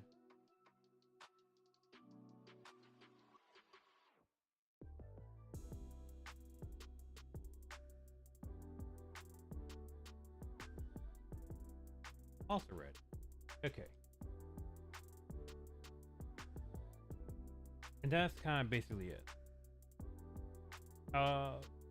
Almost.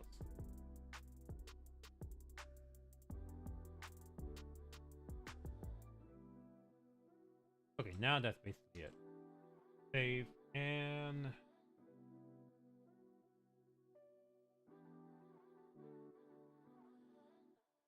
that's kind of it.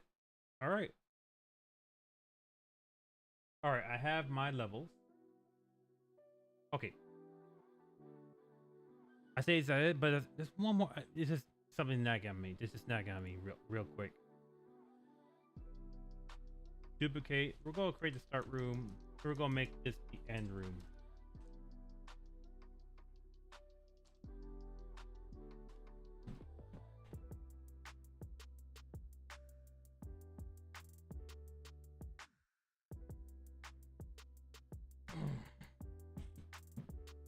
There we go. Save. I'm going to import that next one into here.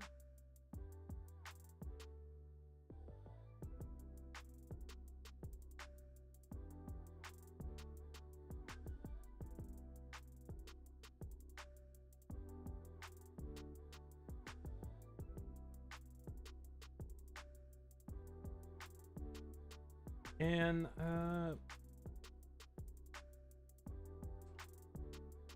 actually want to make this a bit more like like for example, you're going down level. I don't want it to go like you're going up. I want it to feel like you're going down level.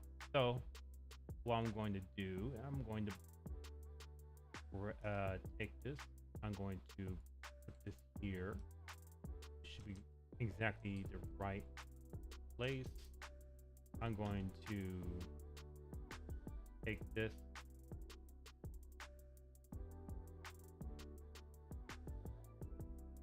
pull this to the side, move this over here. And I'm actually going to push this down.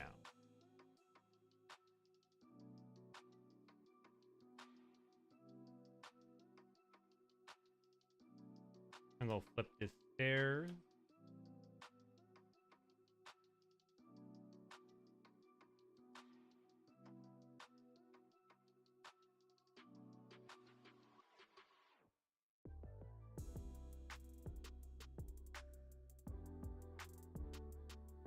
Which is someone down here.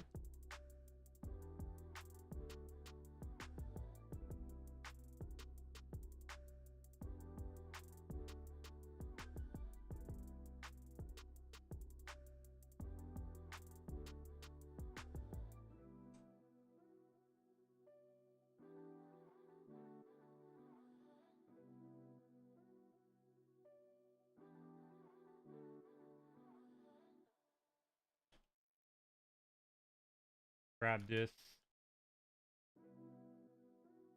90 degrees.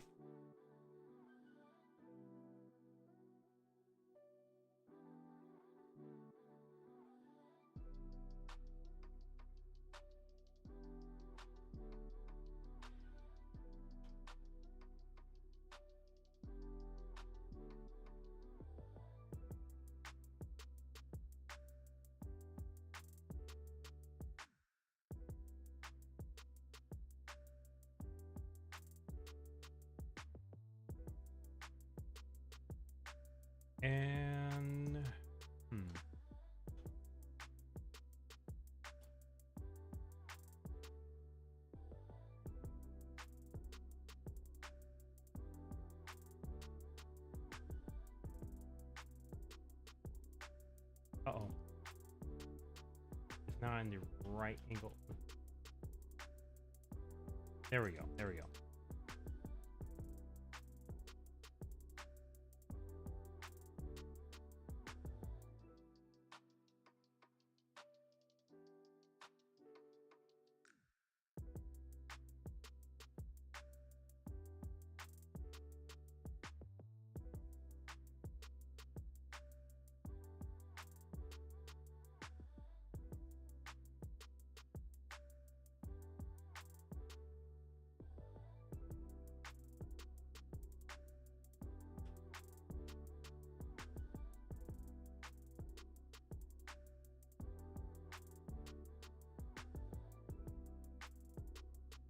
And there we go. Of course, this block here is not gonna be there. It's just something that's gonna be appearing for the procedural recent level. Let me actually move this box out of the way right here. Matter of fact, let me actually move some areas.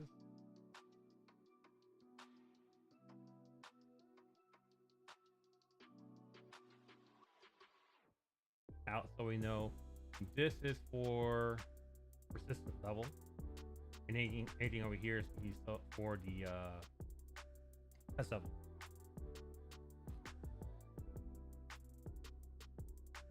Actually, I don't think looking at this, I'm not sure if I'm gonna worry about needing a box in the world, but I do need to get make sure that this box gets destroyed somehow in the future, or just remove regardless.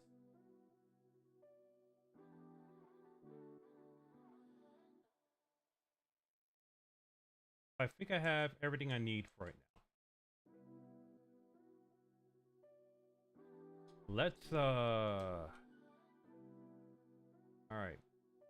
Let me go ahead and review what I have. We have the corridor. This is like this. We have the corridor store. It's a bit bigger. It's only two doors, and inside this room there's gonna be a shop. Probably a shop you can pass one or two shops. I'm probably thinking about two. The next one is the end room. The end room is basically this room where this is the end of the level and you go deeper and deeper. Next room here is the 3x3. Next one is 5x5. 5x5 is not more bigger. The 5x5 boss is only two doors, and the red one represents the boss. The green one represents the green one represents the boss. The red one represents the star of the room. And the last one made is just the basic starter room. It just starts, it just ends, that's it. Okay, so I think I'm good here. I can pretty much go ahead and get rid of these rooms because we don't for these levels we don't need them in there. We don't need them spawning. Actually, now thinking about it,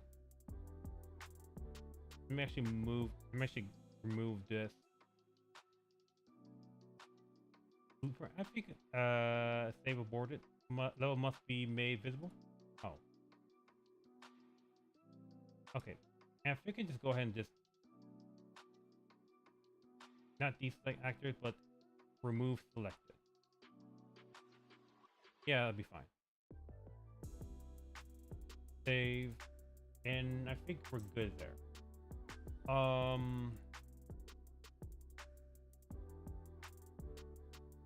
So let's look at what we. Is there anything else we need? Connections. A snap connect tells EA how to stitch the room modules together. They are usually door entries and exits. First, create a connection asset and specify the art asset to use the door and to use the doors and walls. So we have so we need to make a door and wall. And does the door and wall need a static? Does it need to be a static mesh, or does it need to be a? Can be a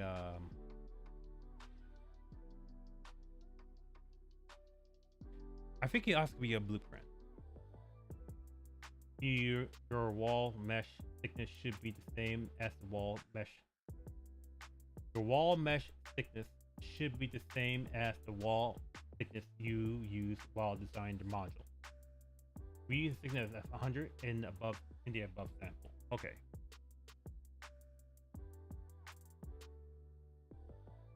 Specify the proto cube mesh for the wall. All right.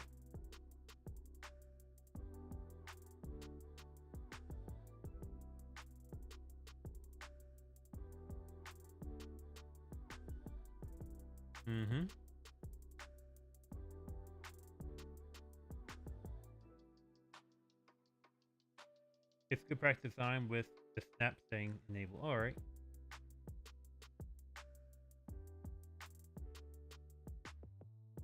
Okay.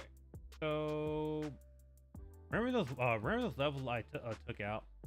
We need to put them back in there again.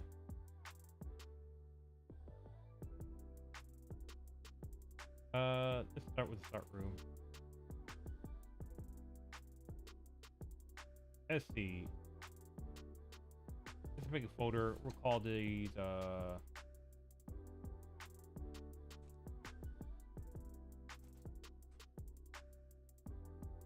we'll call these connection. I'm gonna create. What I'm gonna need to do right now is go and make a snap connection.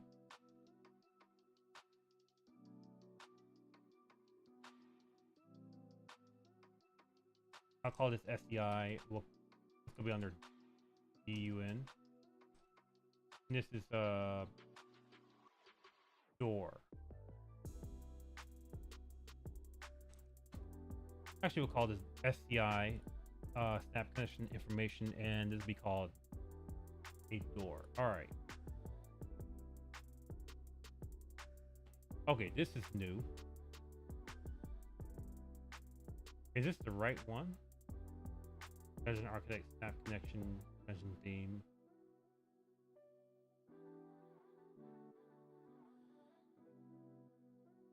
I think so.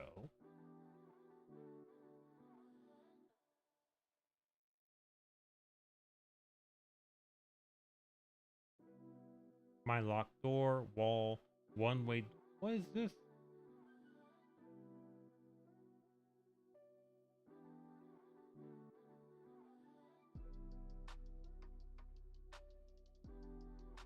It looks like they didn't update the module.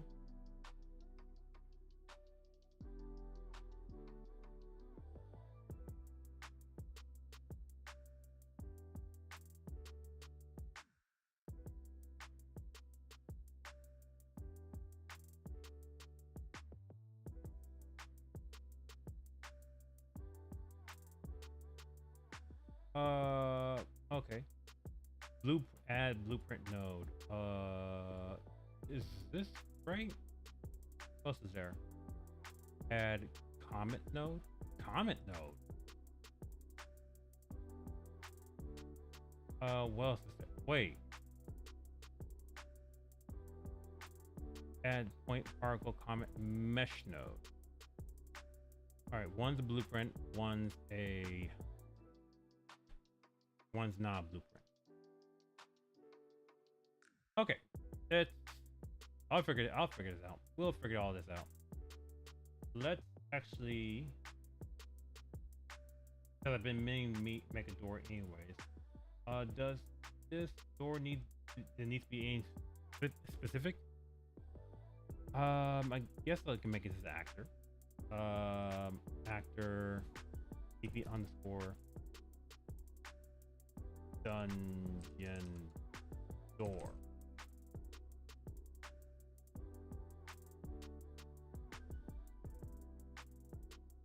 And I guess I'll make this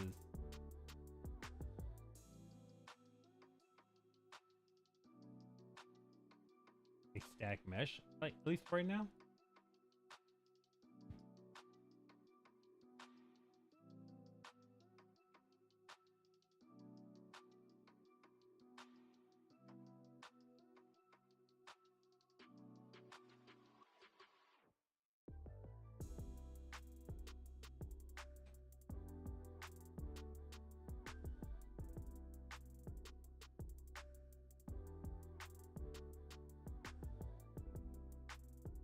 Like door frame.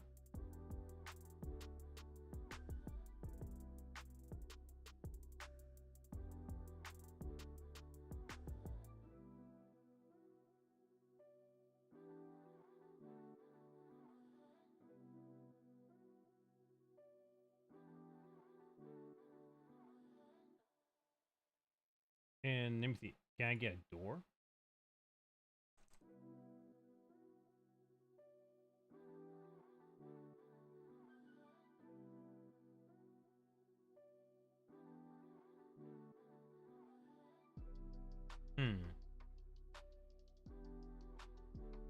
Go up for it now. Let me actually create 2-stack mesh.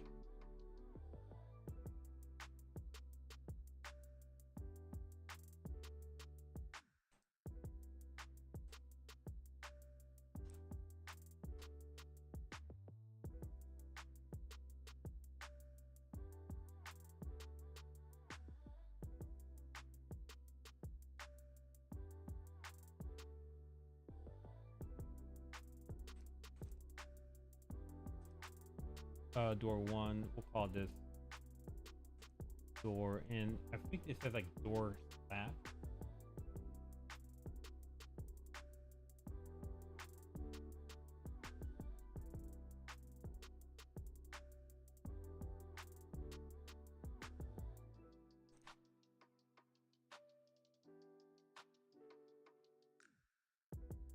Door slab L.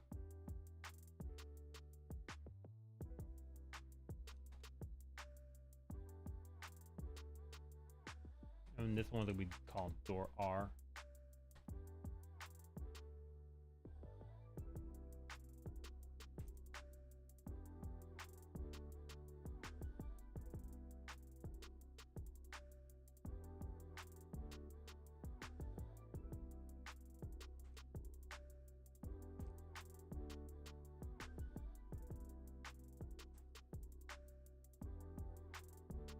There we go.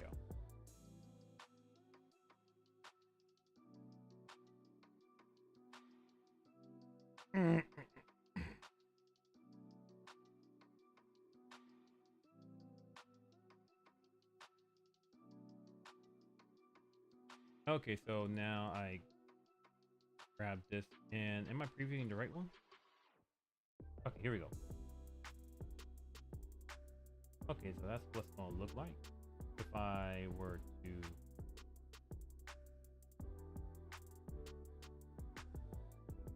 use it. I'm assuming I need to rotate the doors in the correct way. So let me actually go back to the dungeon door, and I think I should probably no, not in here. I think I just rotate in.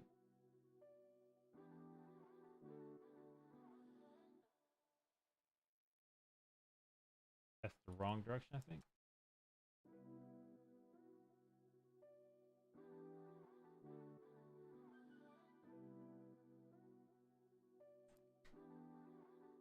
Okay, wrong way. All right, I think that's the right way. There we go. Probability 1.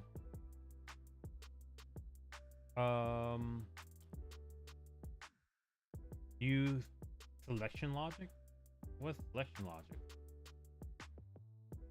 And I need to make a wall. One-way door, and another one that we just call wall. If it's gonna be a wall, I'm thinking to call this just a mesh node wall. Let's crawl. Make this previewing, and let's make this just proto.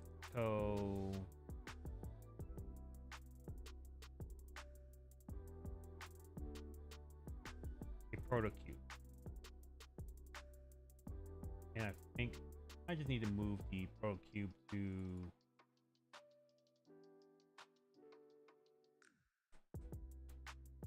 100. Negative 100.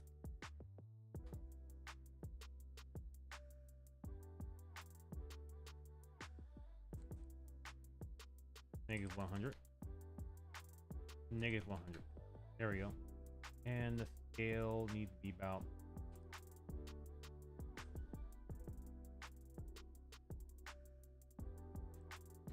two. No, it's about 4.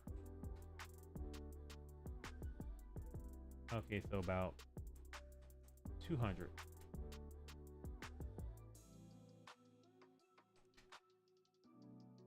Two by 5. Okay. And we'll go with I think we'll go with it. I think I'll go with that.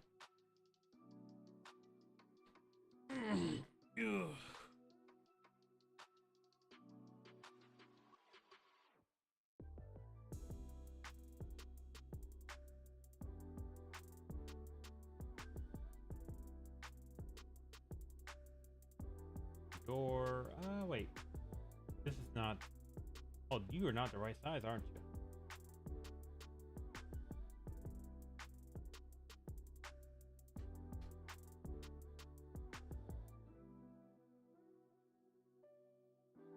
Okay, then this should be correct.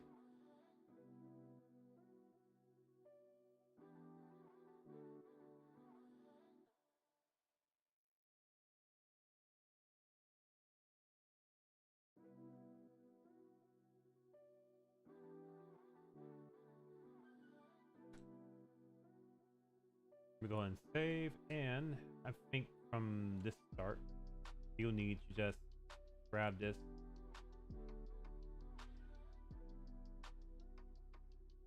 point this at this direction,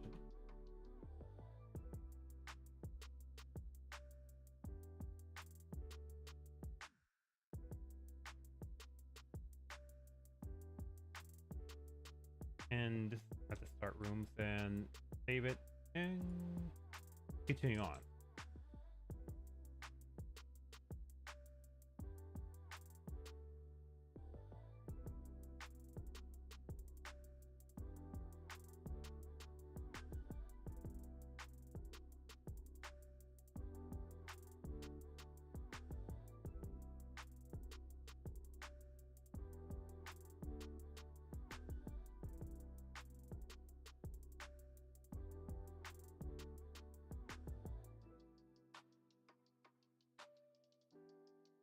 Save and move to the next one.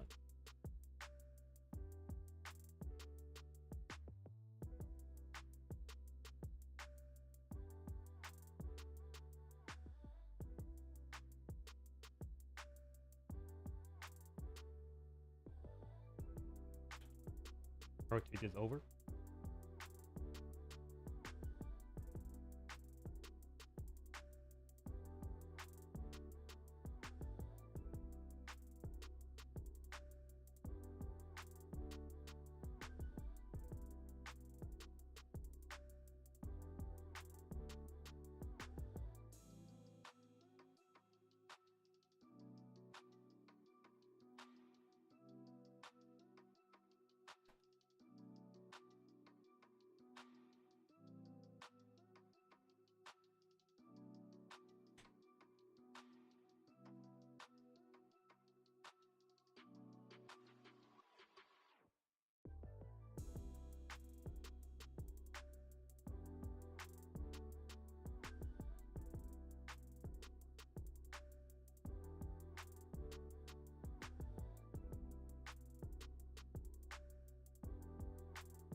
Next.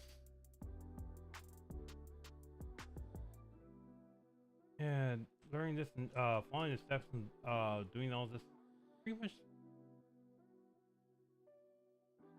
straightforward. I'm pretty much hoping that once I learn once I got through all the instructions and everything else, that this should come out, that this should probably come out as Hopefully better. Maybe, maybe not. I prayed that it'll come out better.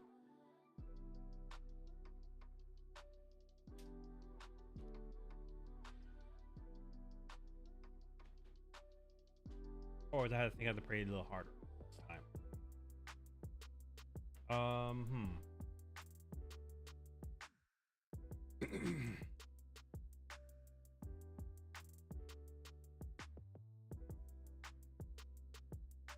We have this door. Save. Next.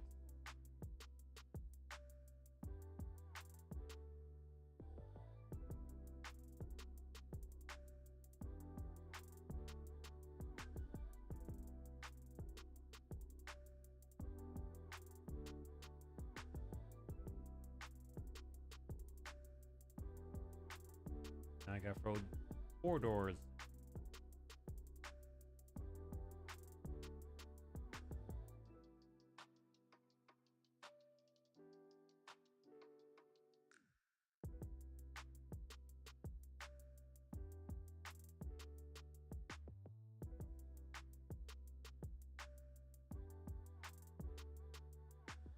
Awesome.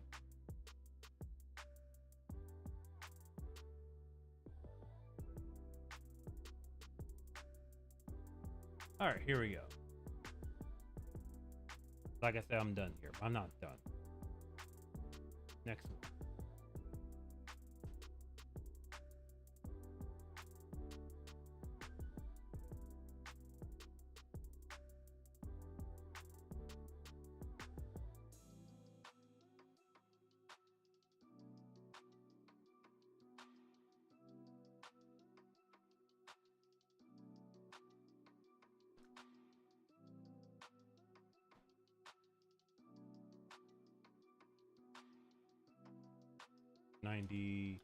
Next one over here.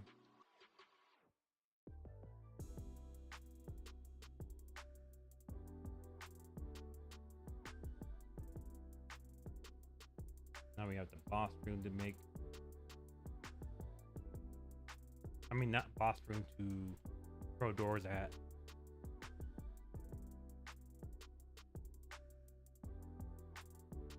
Not that door. Actually, how big is this door? This door fits. All right, cool.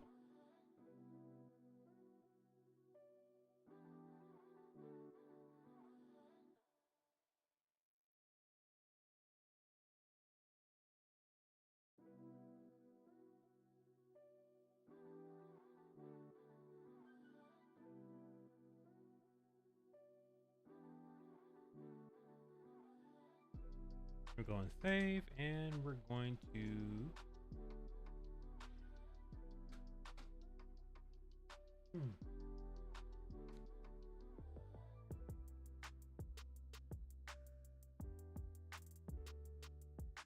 go on the, I think the last one? No, I think that's it.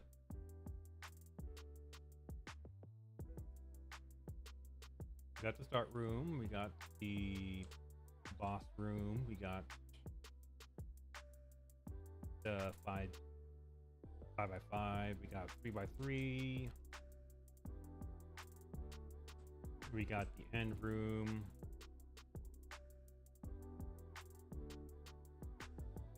and we got storeroom, and I think the last one is the corridor. Yeah, last one we got the corridor. Okay, save. Let's go back in here. Let's see what else I need to do. Register the modules. Time to register our modules for the module database. Awesome.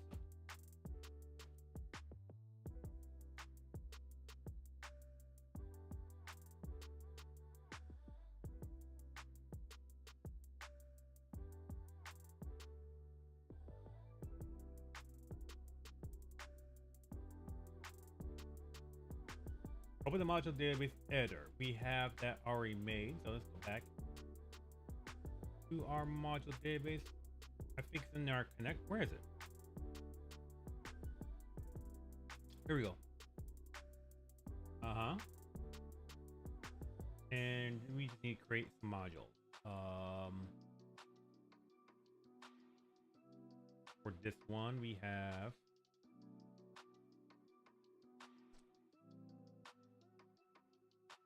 what do I call each what do I call each one of them? S done. Done. S underscore D unit. There we go. One's a room, one's a corridor. So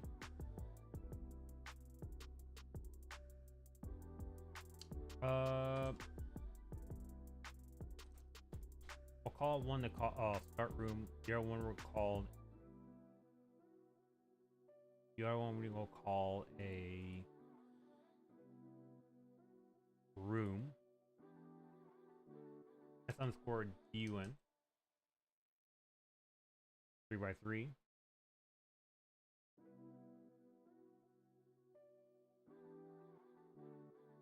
S underscore DUN 5x5.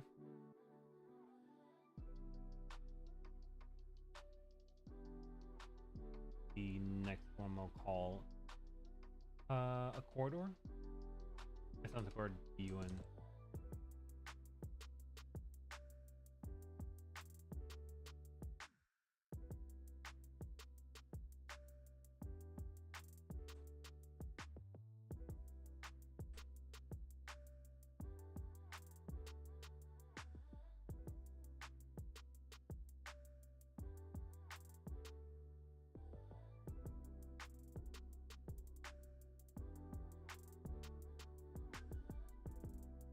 Next one I'll call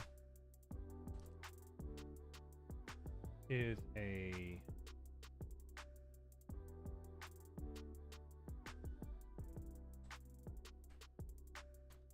a boss. I'm gonna be calling it boss to shorten this thing, shorten the thing down instead of just calling it what it is.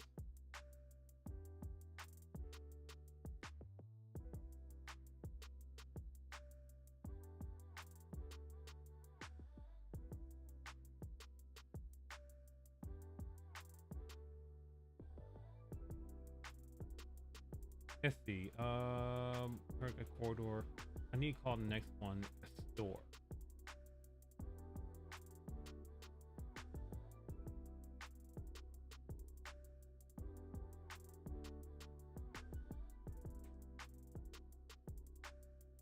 And we'll go look for SRE.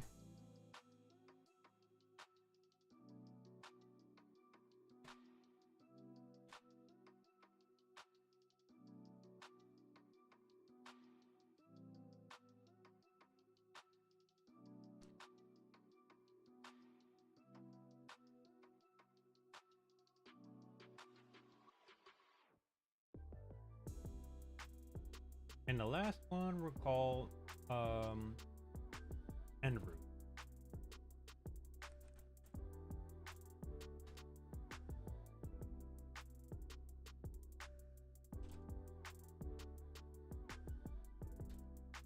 And that's about it. I want to know about anything about the connections or the modules. Do I need to do anything super special with it? I think that's it. Click the build module cache button after you modify the module database. Alright, so save, click the build module cache.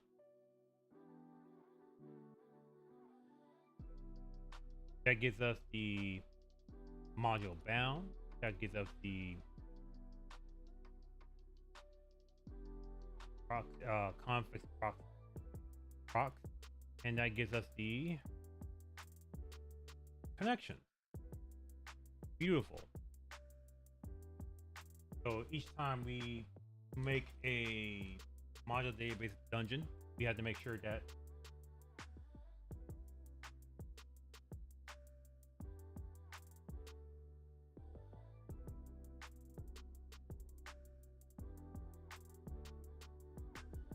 we have our module.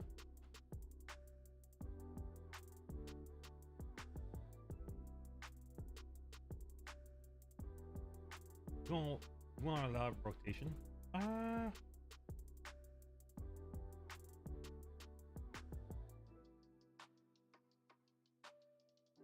Probably not. Not for. You know what? Yes. Let's allow rotation for each and every one of them. Oh, that'd be crazy. Save. Okay. I think that's about it. The next one is design snap flow graph, and I just need to make a snap macro flow graph.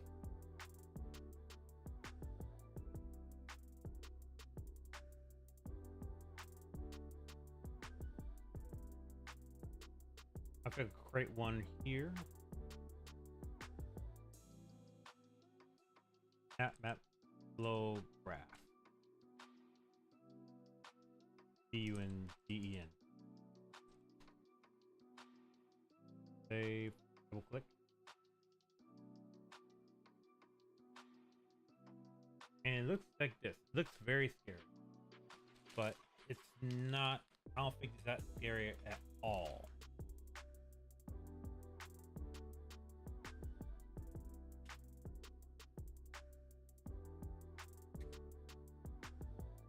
Let me read this down. A dungeon flow map allows you to control the layout of your dungeon using graphs grammar. You can generate interesting graph with simple rules. Create a new dungeon flow asset.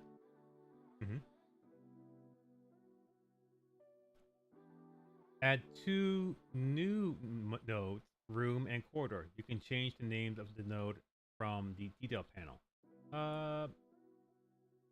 Okay then. We're going to name this new one called something. Room.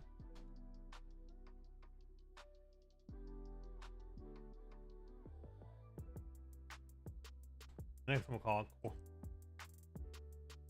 next one called corridor. Okay. I think it's a couple more that I want to create. Called start room.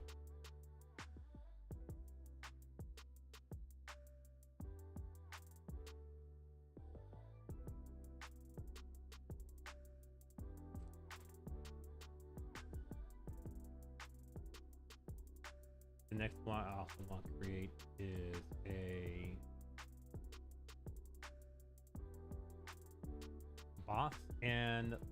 boss stored and room.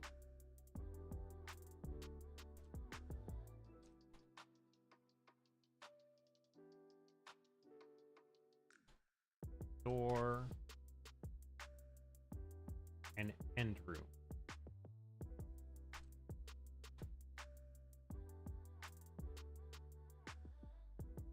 Awesome.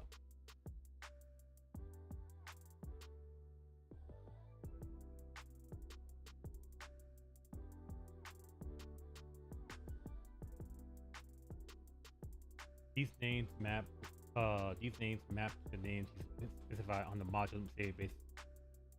All right. Select the grammar start rule on the RHS drop. A few rooms know like this. Okay.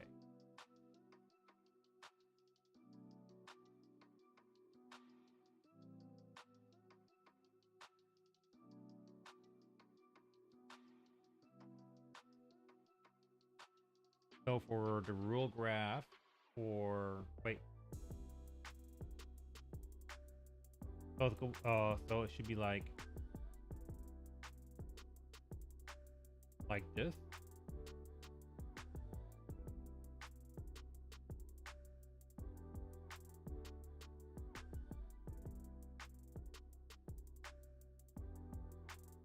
Start room, room.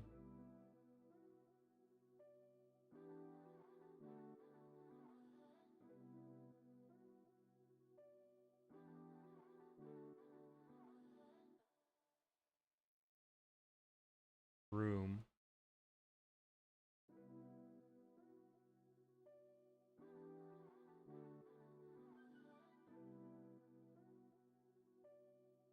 Room and another room.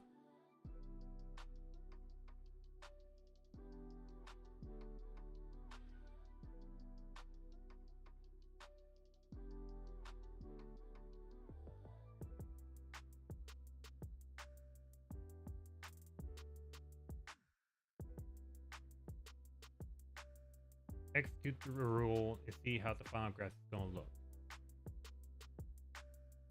Okay. Duplicate node type and room. Oh. Let's try again.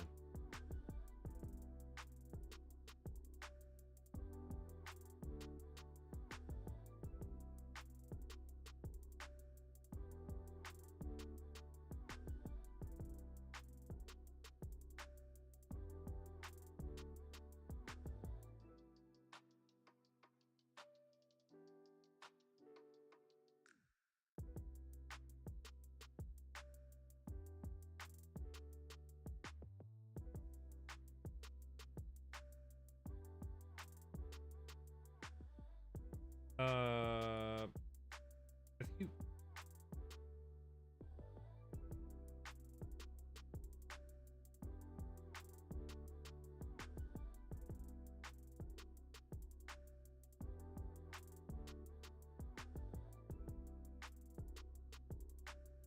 It is not doing what start node is not identified. Okay.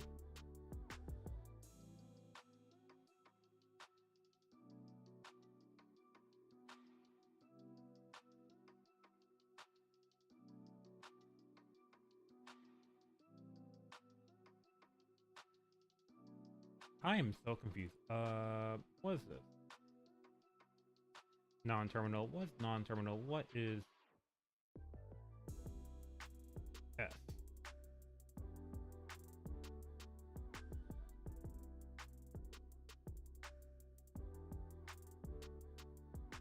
Okay. Build a graph. Validate.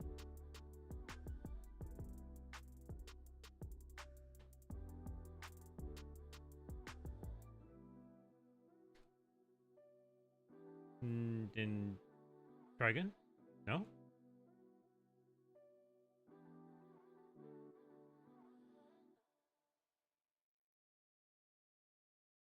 What's the name S? Oh, I have to name it S.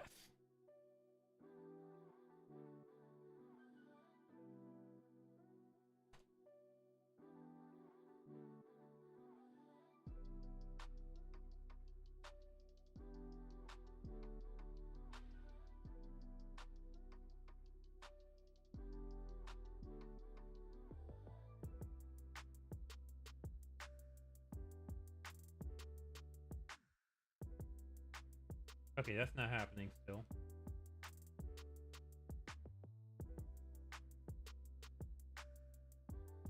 Oh, wait. I did this wrong.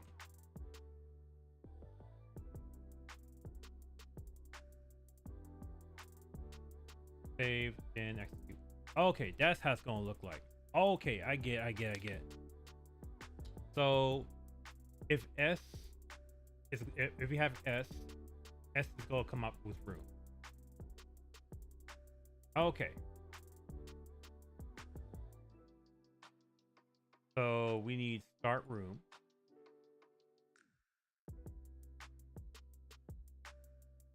We need room. Room can come out with another corridor called room 2 on one side. And we have a room here.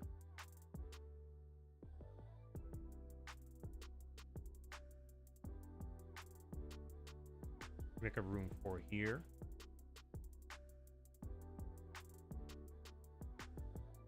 And room 5 here. And when I hit execute, this is what's going to look like. Okay.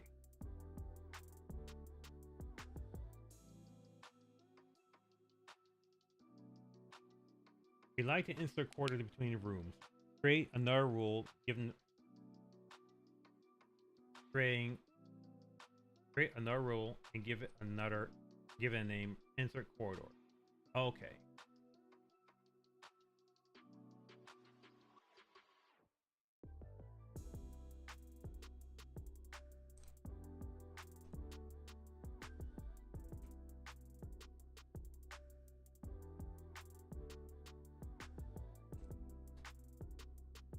Okay, so if we have a room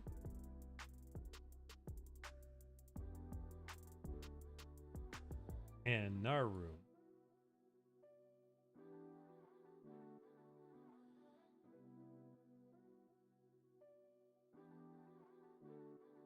it's gonna be room, corridor, and then room.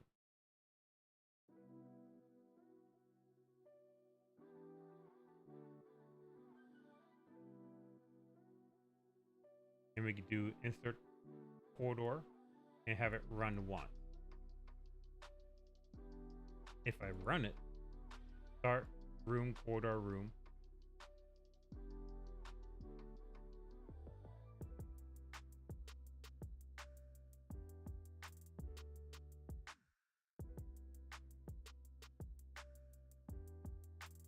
Okay.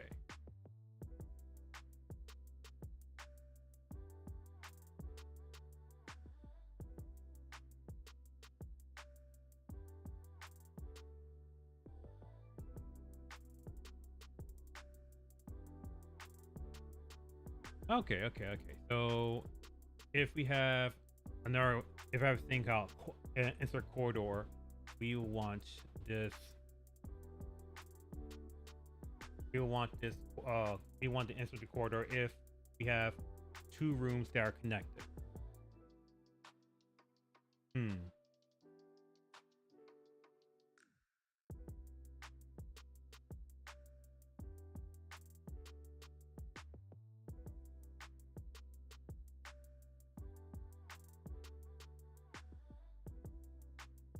All right then.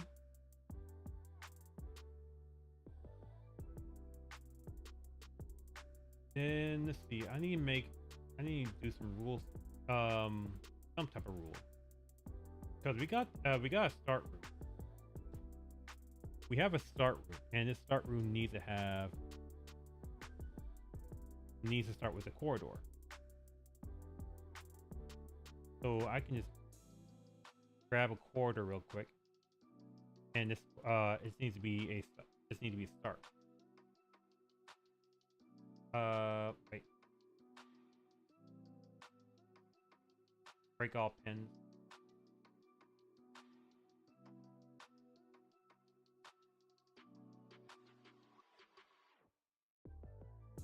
And we can then execute.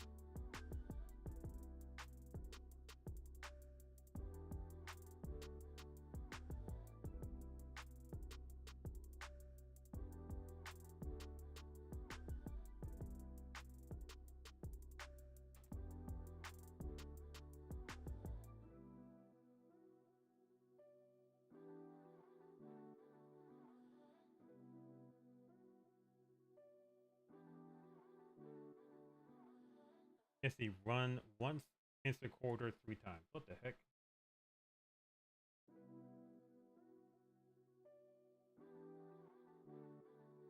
Let's give that a shot. Let's see how it goes. Okay, corridor, room, corridor, room. Corridor, corridor. That doesn't make sense.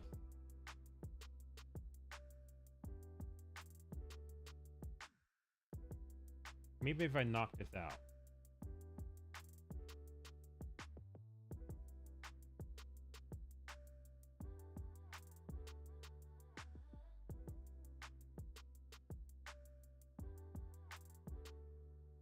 Mm-hmm.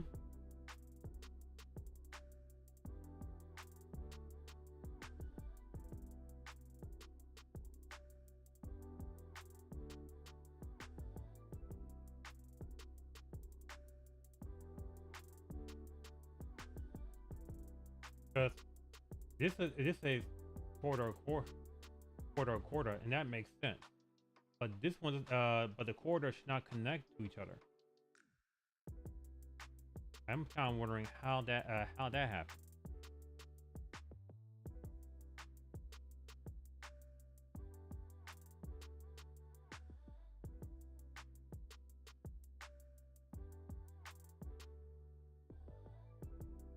And I remember back then they have like a wild card. I think back then when they have a certain wild card here, and I'm not sure if that's something they actually will be able to have. Wait a second.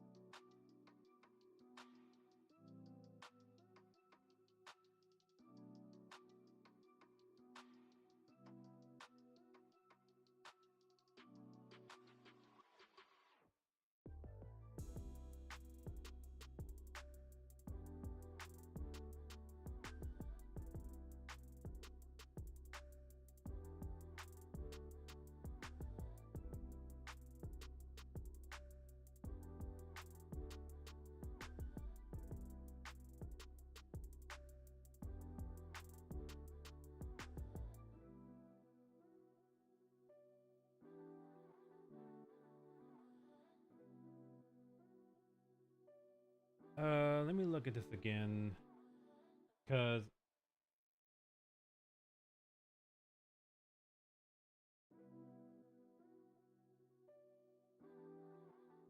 run 3 times. Let me try running 2 times. Running once.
Okay.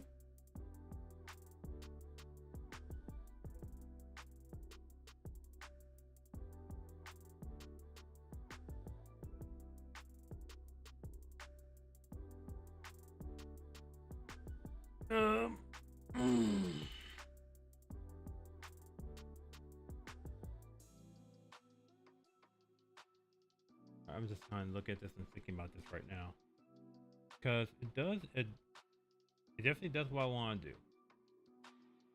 Have like a start room, and it has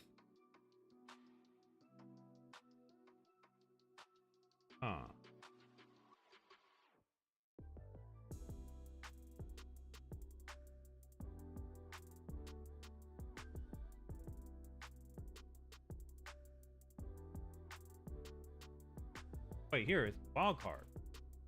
Match with any node.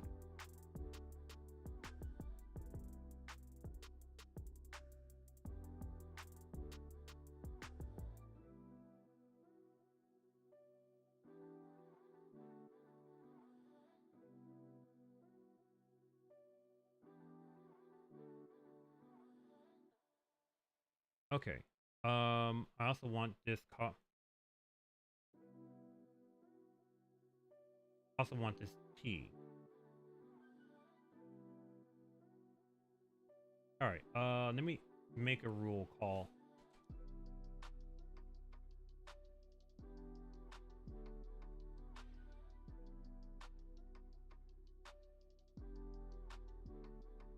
Call add boss. For every T,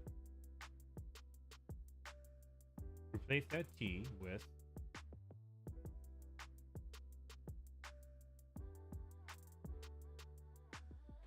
Store.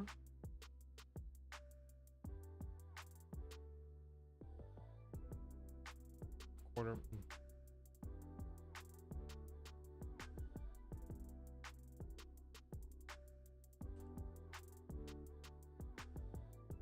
Store. Boss.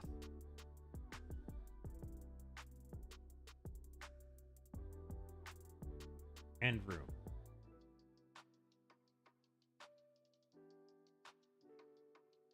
And this one's gonna be like the last one.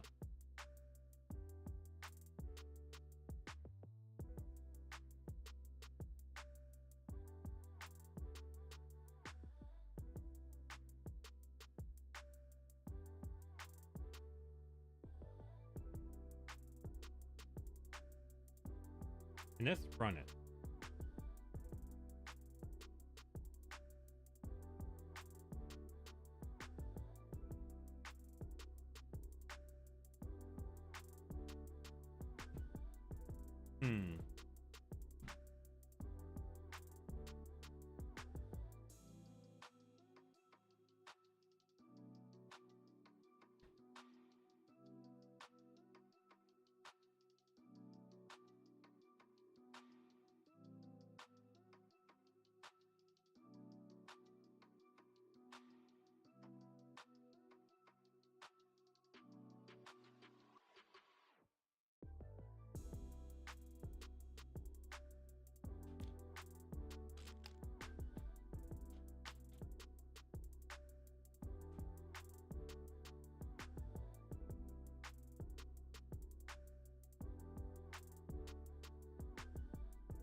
Real quick, I need to actually look at this once.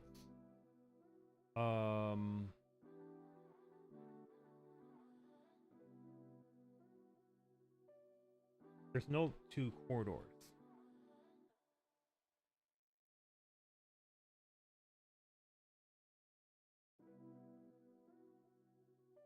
Corridor.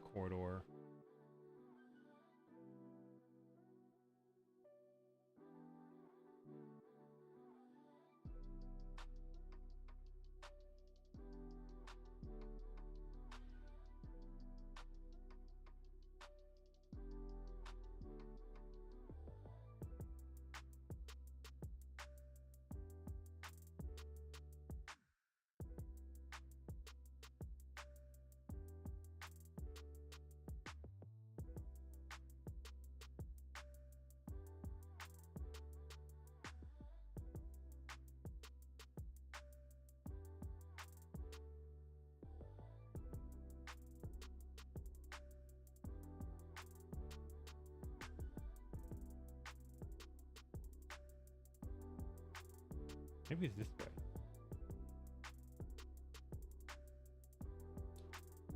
That didn't happen. Okay. Oh my god, it's actually me just playing around, figure out what each room's gonna look like. I think last room's gonna be like wild card. I'll call this wild card rule.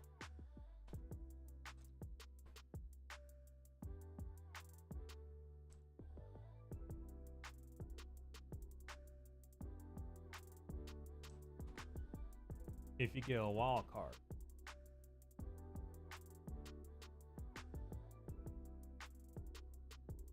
this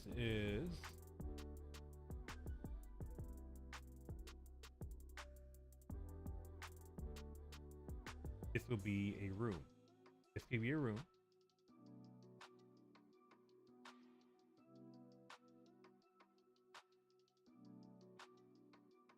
This could be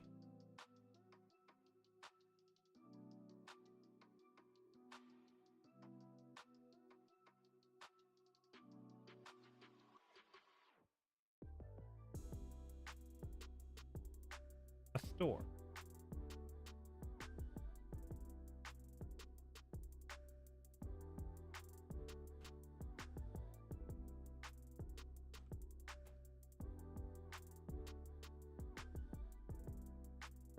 Because I only have two things. I only have two things: either a room or a store.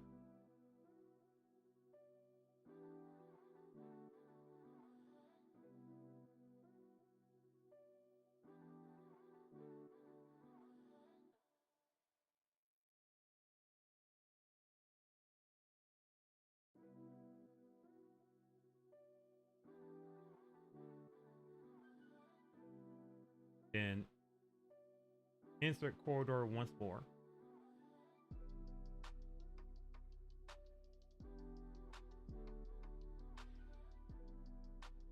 Then add box. Let's see.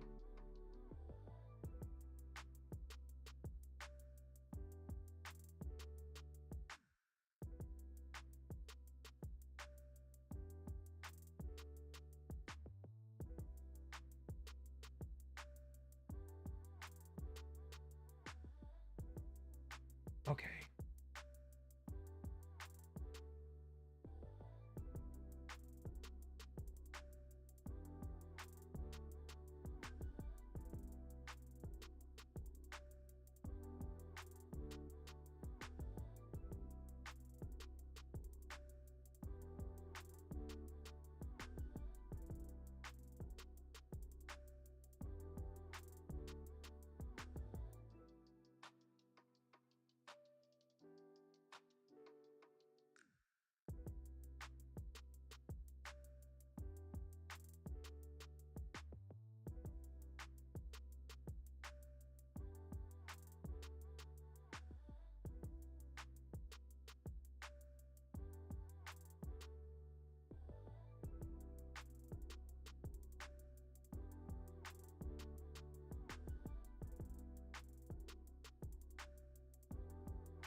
I'm building a bigger room, bigger and bigger room. Real quick, it's not coming out what I'm thinking of.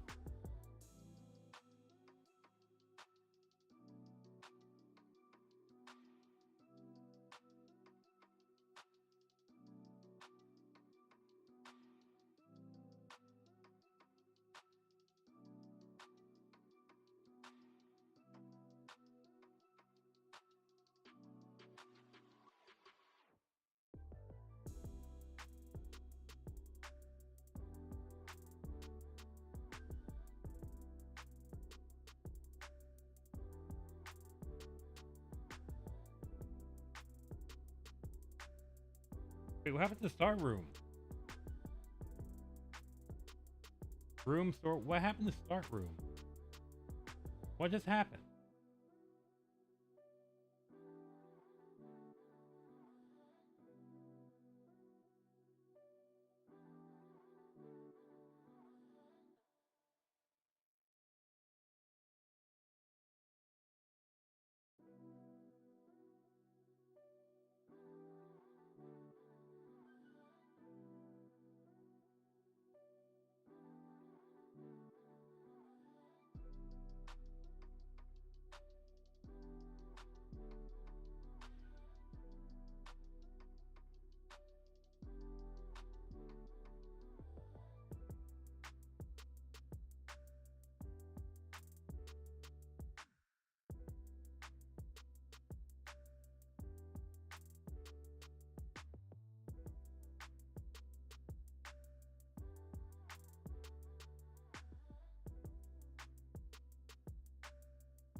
Let me restart. Let me restart. Let me restart.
All right, then let's try this again.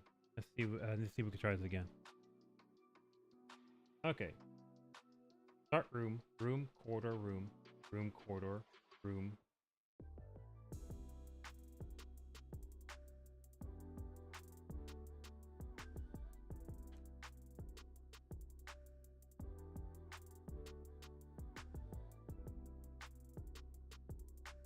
Room, corridor, corridor. What the heck?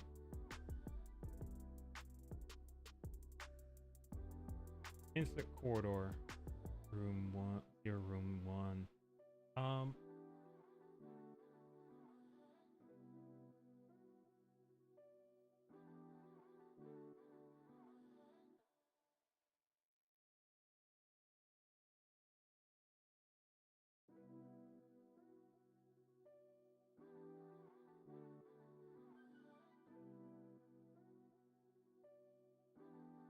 You want to find patterns where two rooms are connected to each other like this. Room slash room. And have it replaced with room, corridor, room. The graph programmer will find the pattern you specify on the LHS, replace with one you specify with RHS.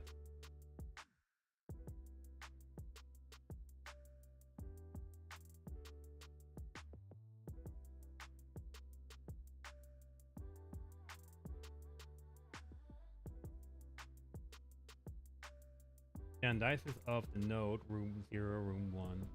It's important that you have correct mapping. Since we properly specify 0 and 1 and dice down, the RHS is known the direction of the newly created link to the corridor. This will be covered in detail in the full document. Okay.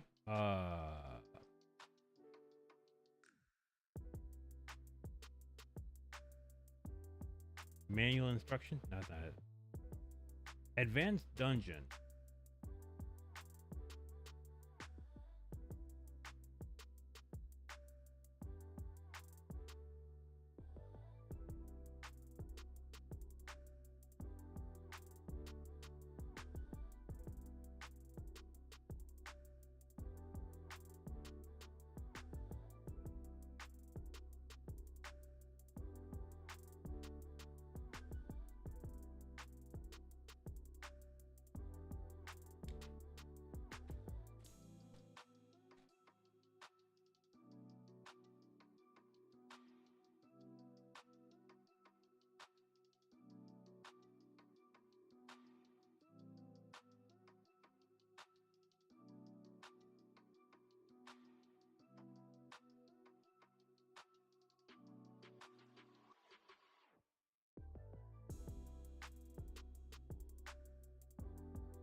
Hmm.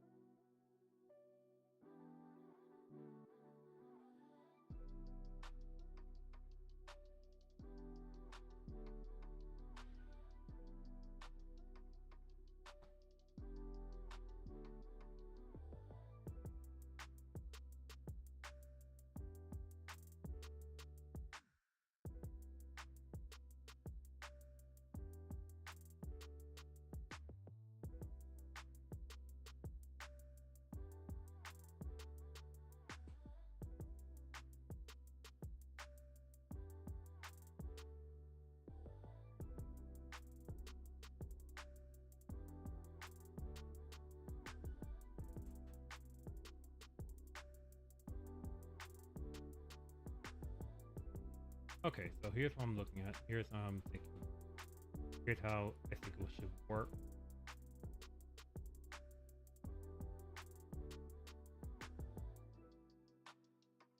Hey, Drew Lesnar, what's up? How you doing? Haven't seen y'all. As a matter of fact, y'all haven't seen me either.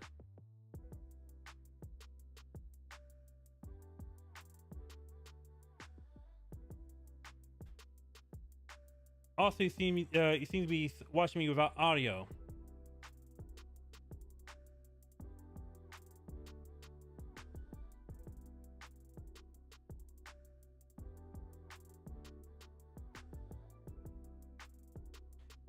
I know. How's things going at your end? How's your day been?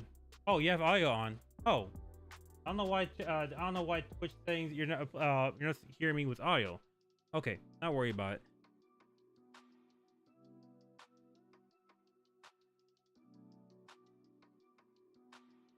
Let's try it again. Room, corridor, room.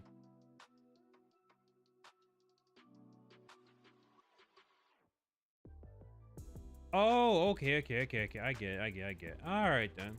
I wasn't sure what it means. So thank you for letting me know that. I'm just moving along. I'm basically just having difficulty trying to find a job, but I'm just trying to do what I can do at the moment.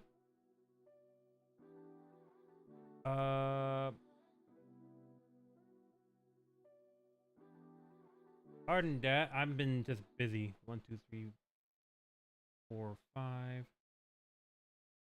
This will be 6 now.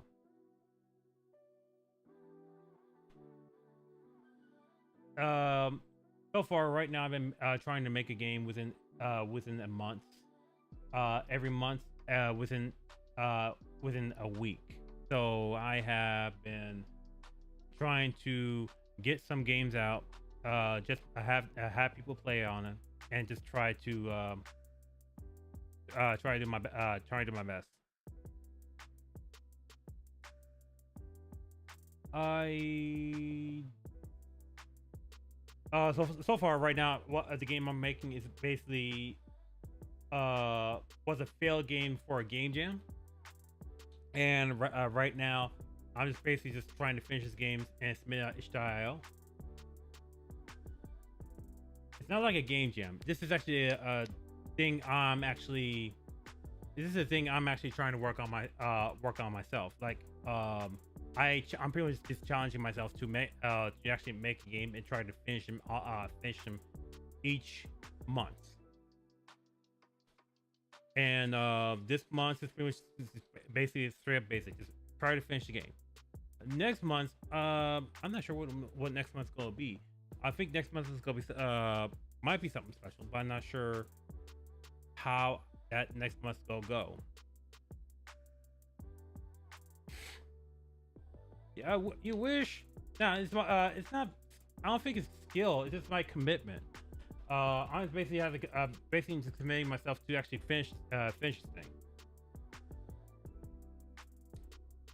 Okay. Why is it like?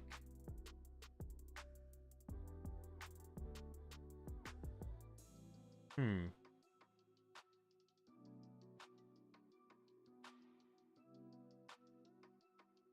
Room, corridor, room.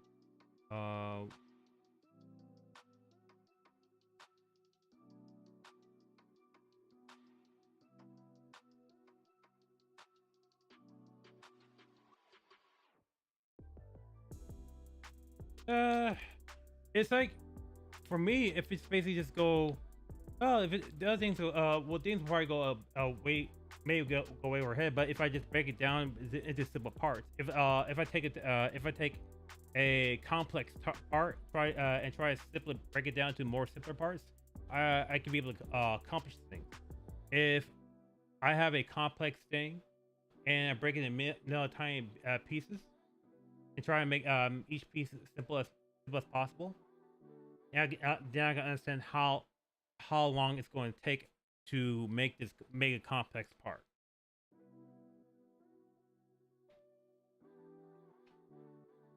And all in all, basically just go take some time. Okay. So I'm looking at this again. I'm looking at this. What if I iterate? Let's try again. Let's say iterate with 3 times. Room, quarter, quarter, and we still have 3 rooms.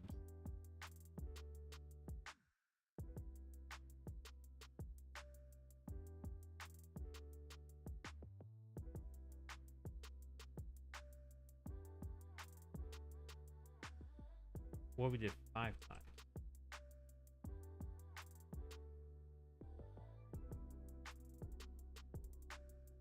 What we did, what did the thing actually? Okay, but the corridor is going to come up with 3 rooms. So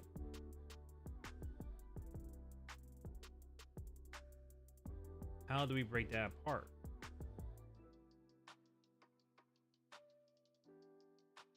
There's only needs to be one. There only needs to be one corridor.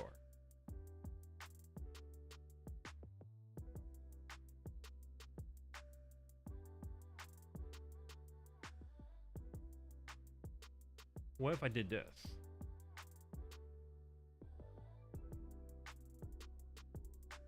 Room, corridor, corridor, room, room. That makes no sense. Okay. Then let's knock this out. Then let's go ahead and knock these things out.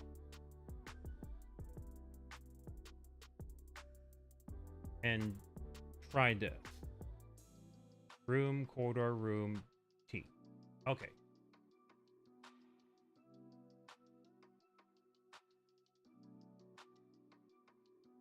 And bring back room.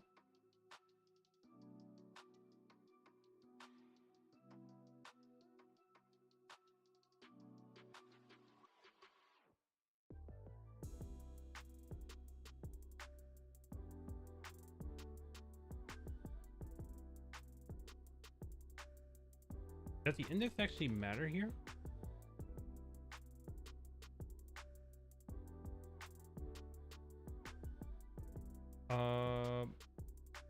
Yes, it does. That's why I'm getting something weird. That's why I'm getting something weird. Because the index are completely different. Okay. It was not the right order, I think.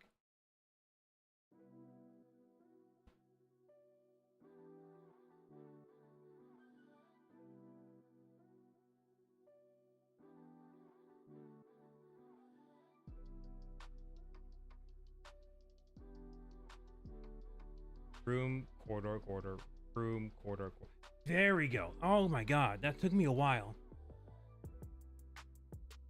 Yes, I'm building a map flow. I'm using the Dungeon Architect. Used to long time ago, back when I was working with No Hope Studios, and I definitely like the thing, and I want to keep using it. So that's why I'm actually using this again. Okay. Then I think, let me ask myself this question. What is this wild card? If I add this wild card again, is it going to give us a random room? Is this going to give us something random?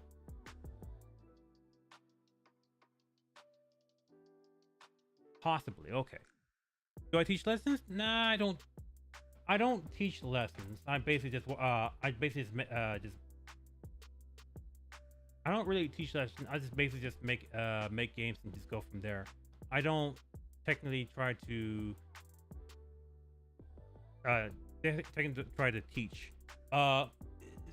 Because let's see. One thing I'm thinking about, like, is it's like I don't want to try to be a guy that does tutorials or just try to make have people learn from tutorials, or because I want, if I were to teach, I want them to be able to teach them on how I do this, how I do that, that sort of thing. But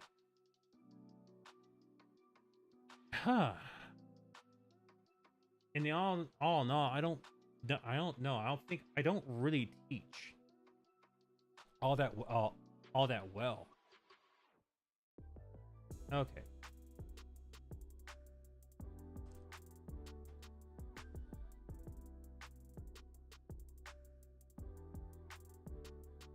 Okay, so what happens? I keep doing this. Let's see, corridor room, corridor room.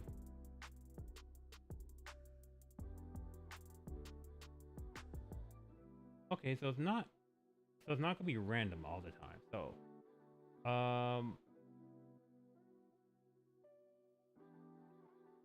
let's see, the wall card rule.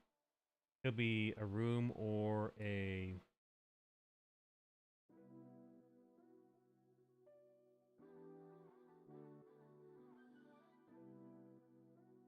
And then we add a boss at the end.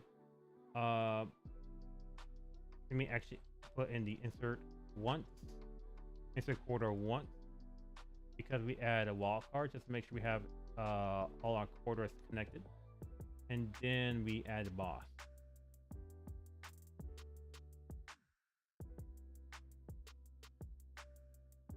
And then we execute. Let's see. Wait.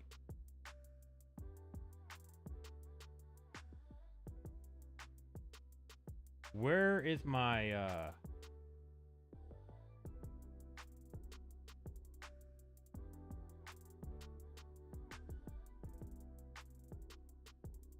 source? Okay, that's not coming. Oh god damn it. Let's actually take these out real quick. Did the wild card did anything crazy?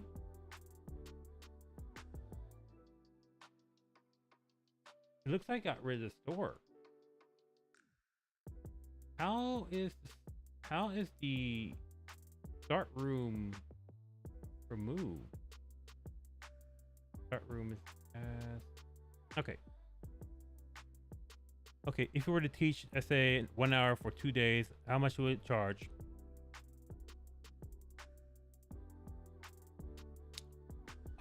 Depending on the subject. Like what subject did they want do? The only thing I'll be able to I think I'll be able to teach is maybe Unreal Engine, but that'll take but I'll have to look into areas of that I have to learn how and have to write down what I want to say. Beginner Unreal Engine 5.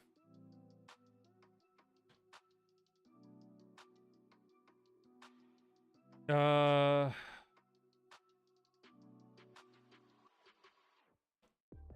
don't want to downball this. 1 hour for 2 days. I say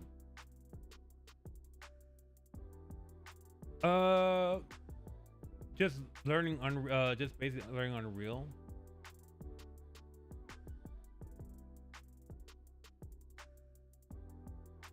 If I'm thinking about this right now, like right off the bat, it's like $100, $100 per lesson. That's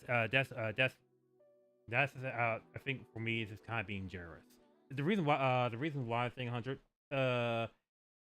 one, I need two, I need to make sure I'm able to pay off my rent. So 100 has to do. And this is like but then again, I may have to take a step back again, because I'm not sure. Maybe it's like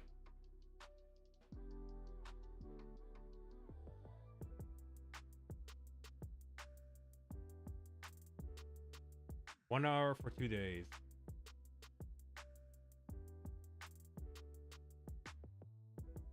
That might be it. But either way, I'm thinking. Wait. Either way, that's something I could figure out in the future. But not as for right now, I just want to try get through this. Then we add a boss.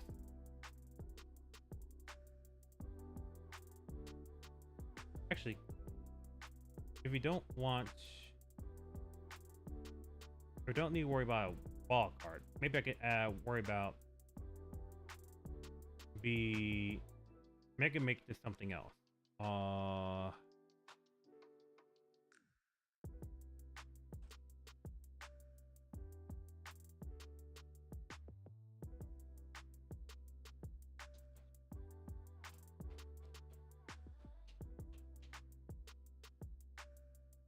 and it's not like pretty much like, huh? It's not like it's not like I'm trying to say let's I could probably do less than for like for $5 for simple, because $5 ain't gonna cut it. Really, $5 not gonna cut it for an hour.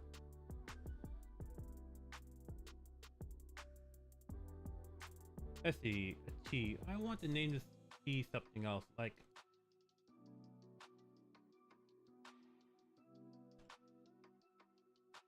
random. Basically, what I'm doing here is coming up with a flow.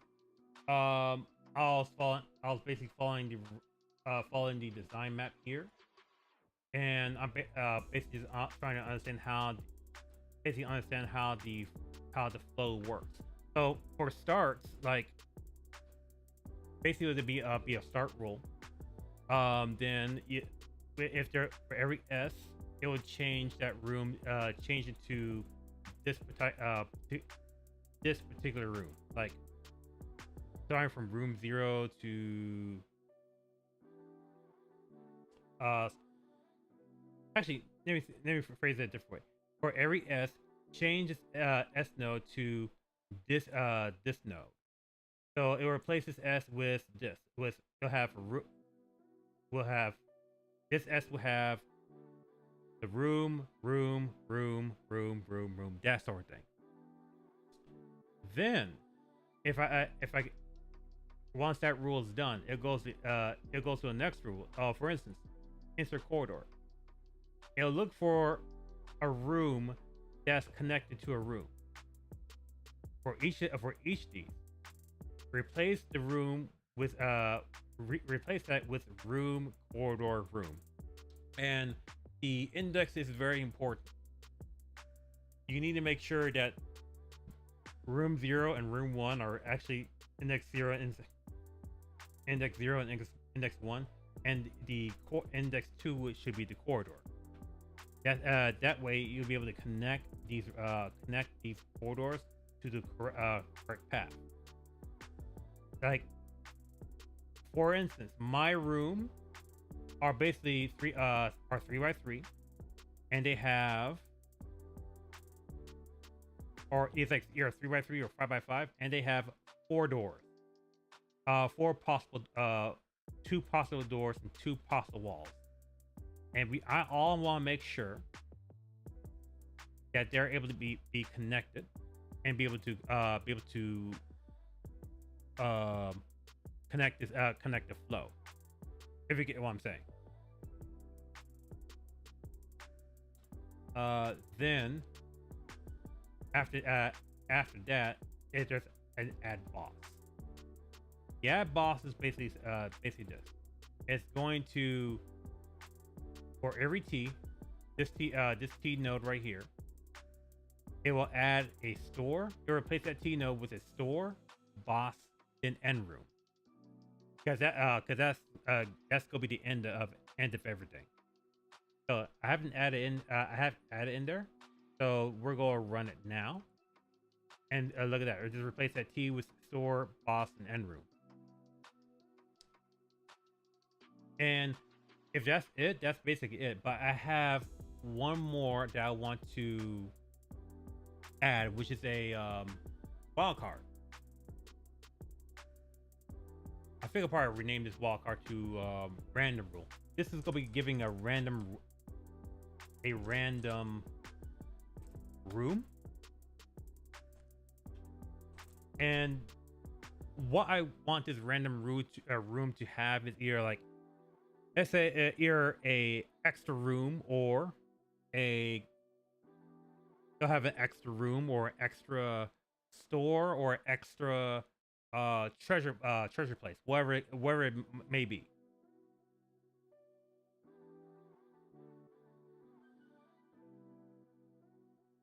And I think for that, I want to be able to change that to instead of a wild card, I'll just call this random.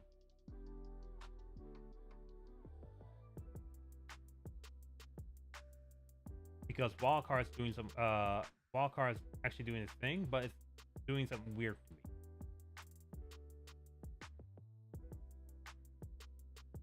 Yeah, a rarity room.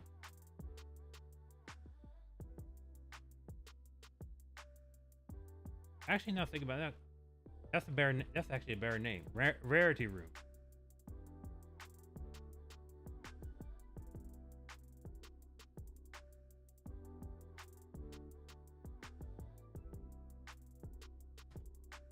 Or even traps. Yeah. I'll probably go avoid traps at the moment. I don't know what kind of trap I will want in there.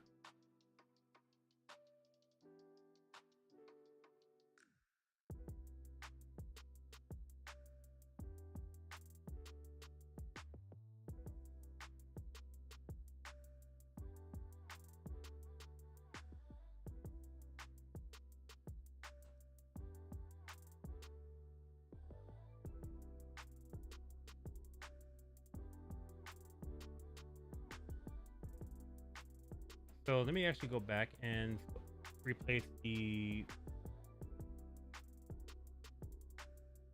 those wild cards with rarity, and that should be it for this. Let me go ahead and actually add in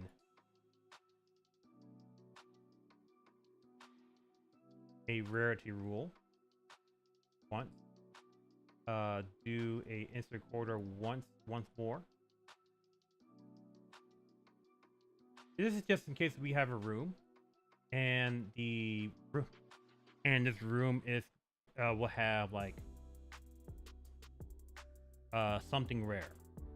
This room will have like a connection. Okay. It's still doing something weird again.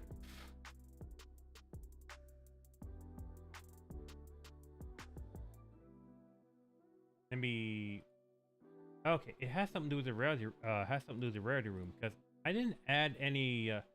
I didn't. Oh, it says wild card.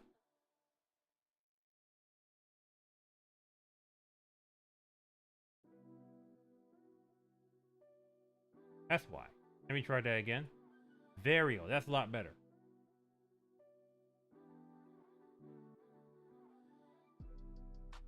And let me add an instant corridor.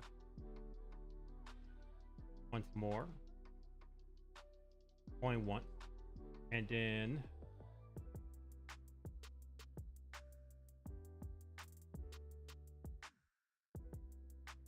let's see. I'm looking at this. There might be too many corridors, and it's not as random as it is, because it does, like, it has a seed. It does the thing, but it's gonna be throughout the path. It's always gonna be the same. It's gonna be a start room. There's gonna be 3 rooms that towards the boss. One room going one way, another room going another way.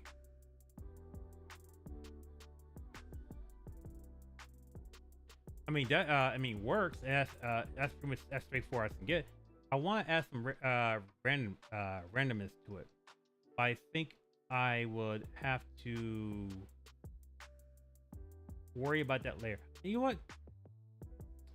If that's gonna be the case, I'm actually gonna add in another node. I'll call this the treasure room.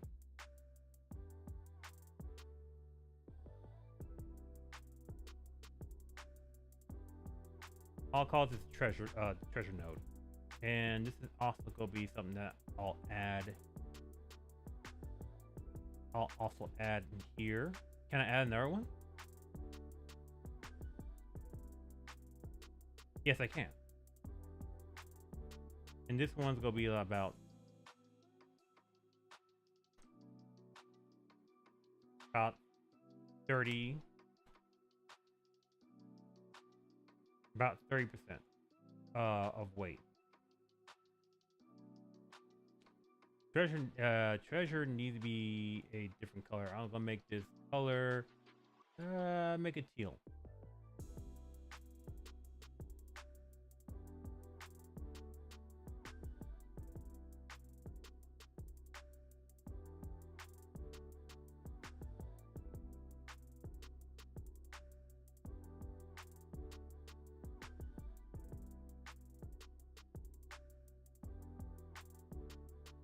Random seed, what we get?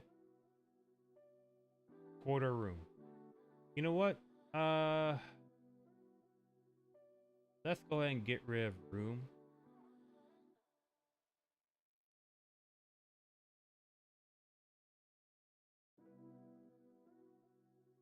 And let's make the weight for store and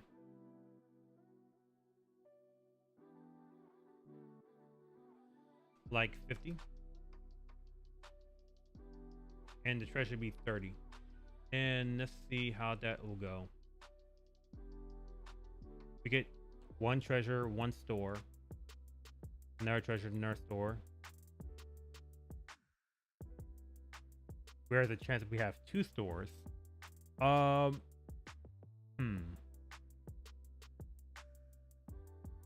the rarity, let's give a rarity about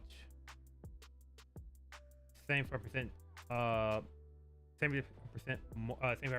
more chance of popping up.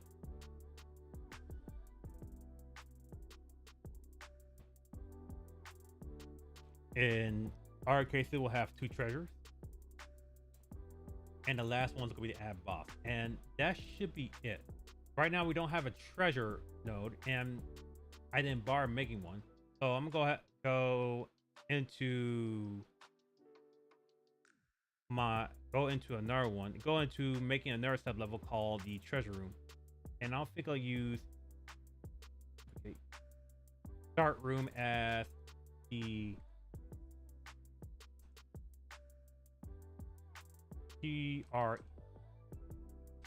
treasure room. Treasure room. Thank you. Let's go back into let's go into levels and let's actually add that one as existing. Open. We're going to hide this, and I'm gonna make a different. I'm gonna make this a different color. Reason why I want to make sure I have each room are gonna be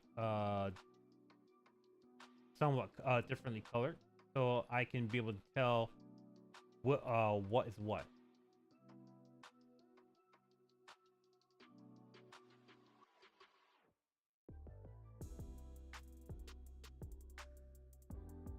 Bam, bam, and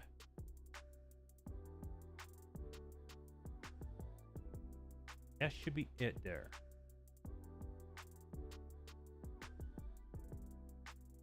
I don't have any treasure or anything like that, but I'll keep that for right now. Let me go into here. Let me actually add one module. This will be just called TRES sure. Making sure this is the right name. TREA.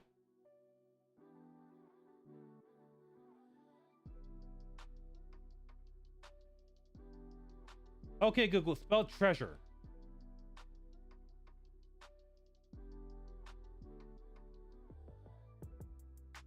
Okay, has an A. Oh, the true is treasure or treasure?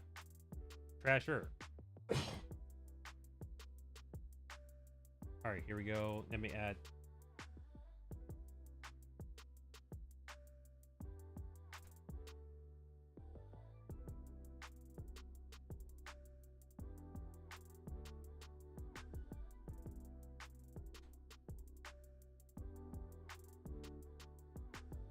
Okay, thank you. I need to respell that correctly. Sub level.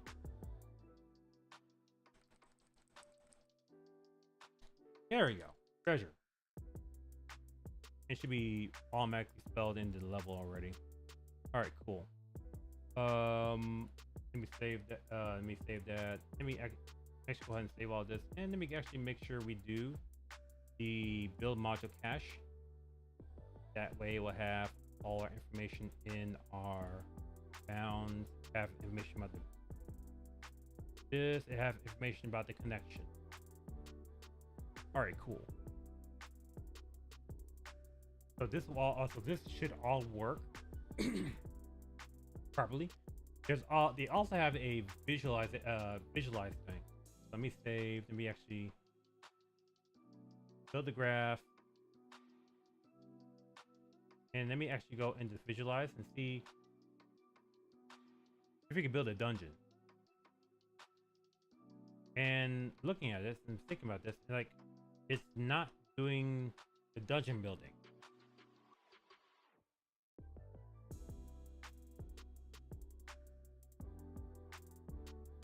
Something's a little odd. Real quick, let me do this.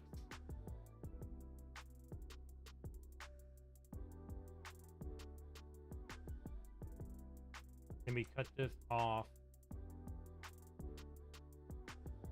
Let me add corridors.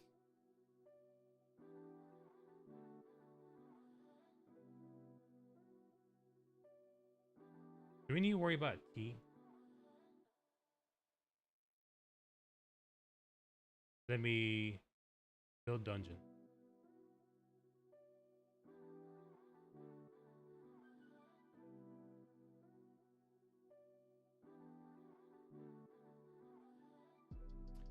It crashed.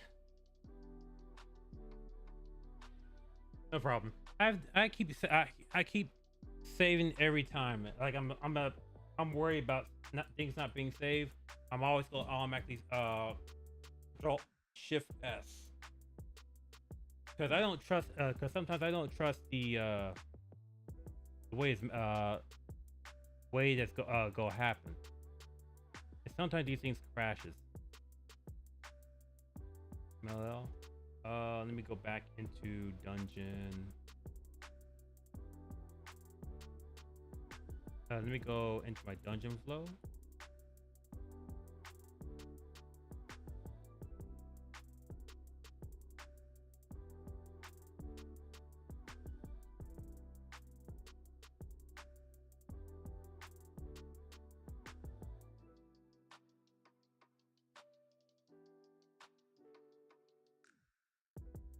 Let's make sure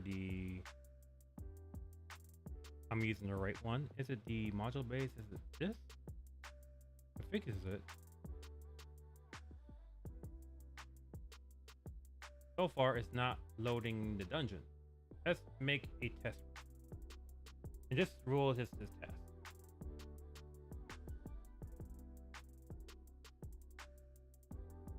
And all I'm going to do is use an S and make this just make it with start room.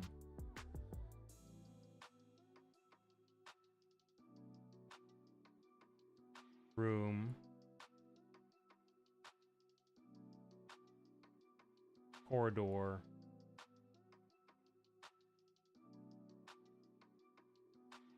room.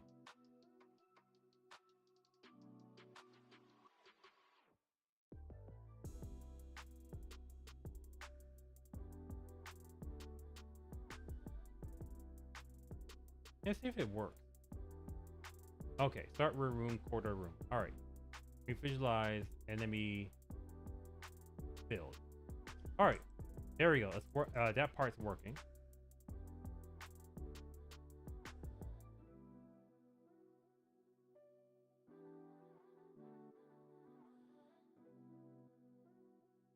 Okay, the door seems very small. Very small when I first saw it. Okay. Let's see. We have where's the start room?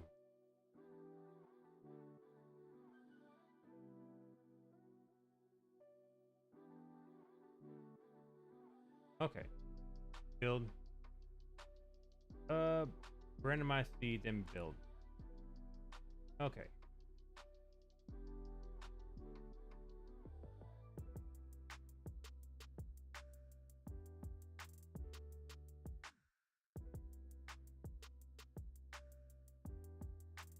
Okay.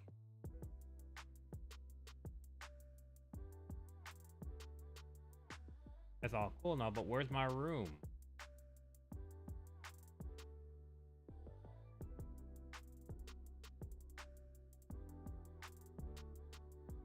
Oh, this is so weird. Give me a second.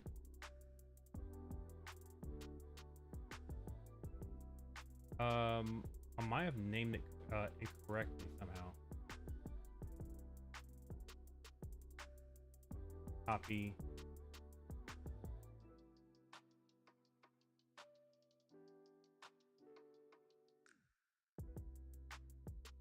No, this actually is named correctly. Let me just get rid of this and just have it on room. So let me actually reload, visualize, zero this out and just build dungeon. Okay. Okay, so start room is corridor.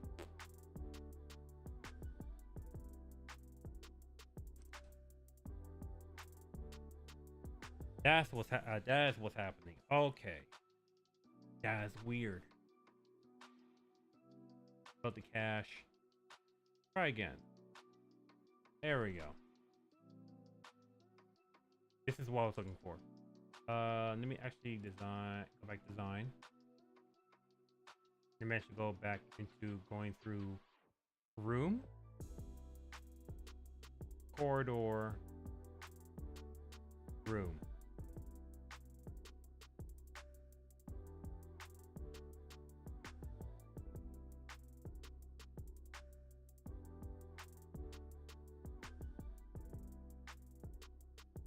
Let's run it again.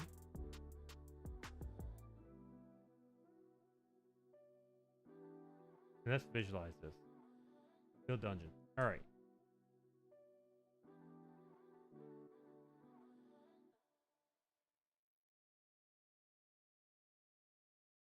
Why does this room have it's a wall?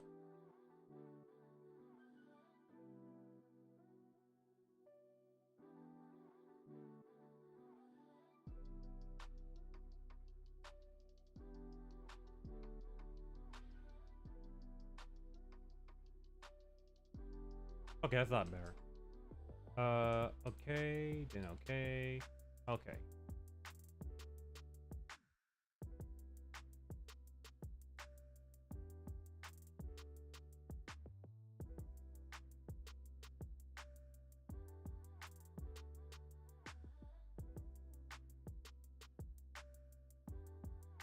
Hold on a second.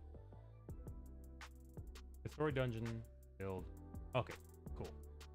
It's doing its thing. Alright, now let's actually knock this S1 run once and try this again. Okay. Let's visualize it.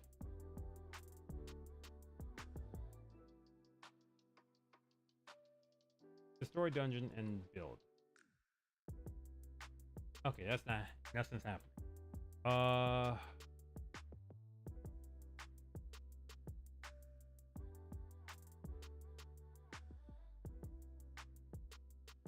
Let's delete these.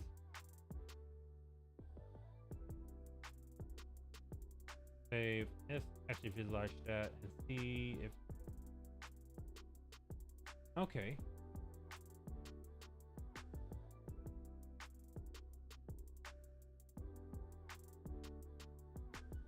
Why is that happening? It has something to do with the T. Because let's take these things. Let's go ahead and take these things out for right now and see what's happening. Save. Then build. Okay.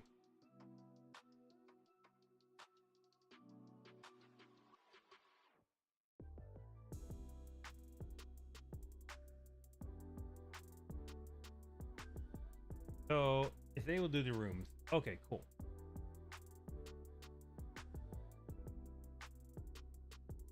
Build corridor, and I think the last one's the rarity room. And needs to build a corridor again.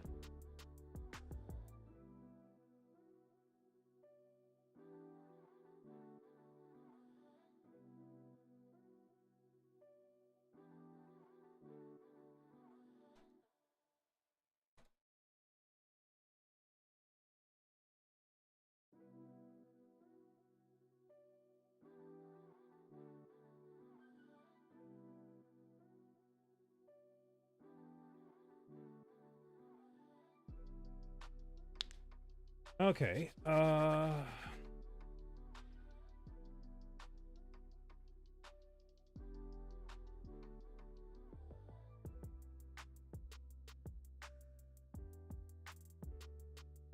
So let me see. Take a build, visualize. All right, let's visualize and then build. Okay. What's this? Wait, is this the? Oh, this is the All right, cool. This is the store. This is our room. Okay, this one right here, this is the treasure room. This is the starter room. I should probably have these rooms color coded. All right, cool.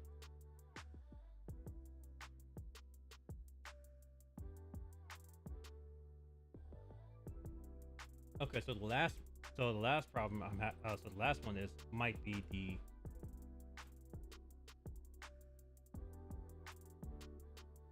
add boss.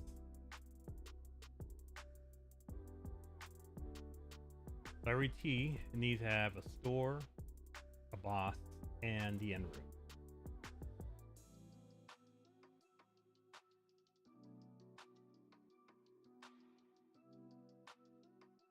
Boss, BOSS. Here's a store and end room. It should be everything should be spelled correctly. So if I run it now.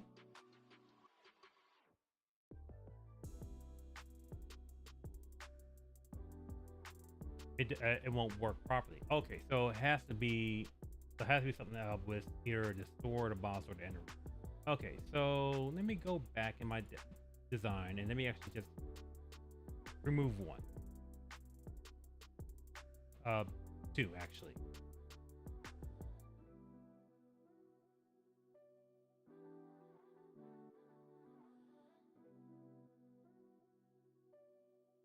Let's actually go ahead and run, visualize and run. So let me build.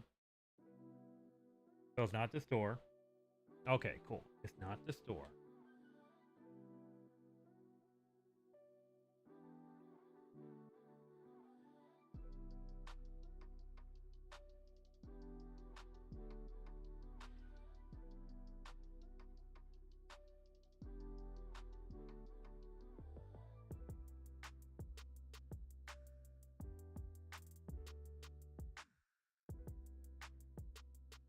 Okay, so let me go and destroy that dungeon again. Is it the boss?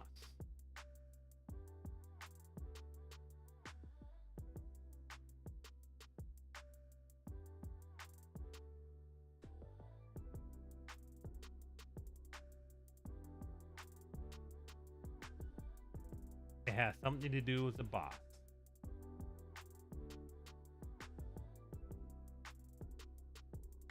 Okay. Category. Oh, it's probably because I have allow rotation to be off. That's probably the issue. Why? Let me fix that. Rotate, and we built our cache, save, then build. Can be destroyed. Let me go here. Build. Then build. No.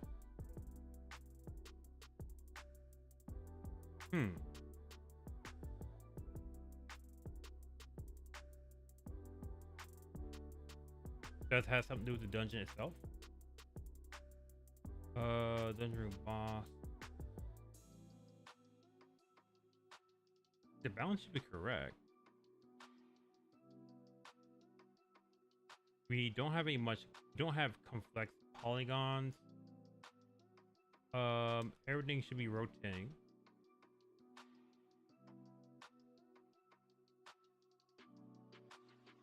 Save. Let me actually close.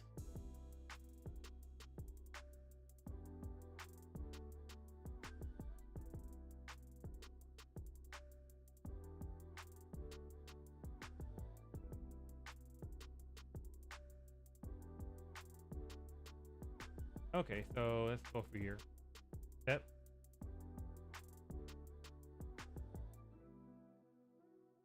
I'm gonna up here. There we go. There we go. Bam.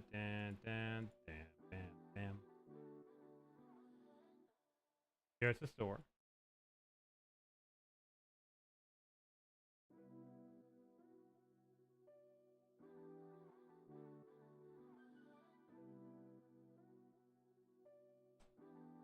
And here. Wait, what the?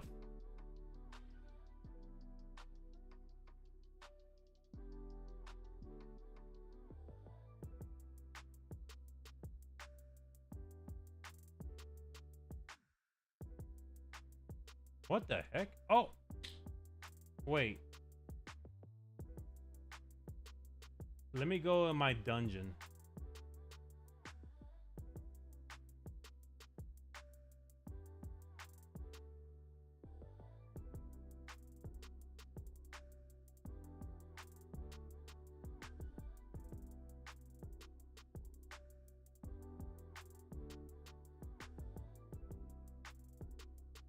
Okay, what's going on? Oh, and what the heck is going on here?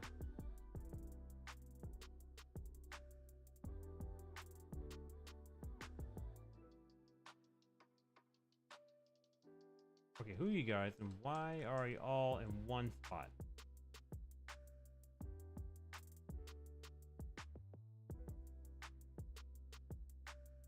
Let me open up the map and don't save. Let me look in my boss room and see if it was in a wrong angle. Because that might be the issue.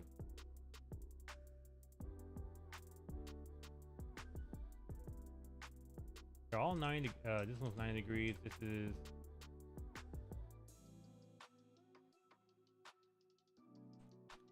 -9 degrees. So nope. Oh, damn it. Make sure they're in the right spot. They should be in the right spot. Let's look at the store. Are they in the wrong angle? Wait.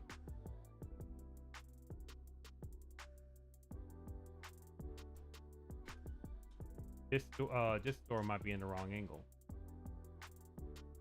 Well, not this store, but one of the store's door is actually in the wrong angle.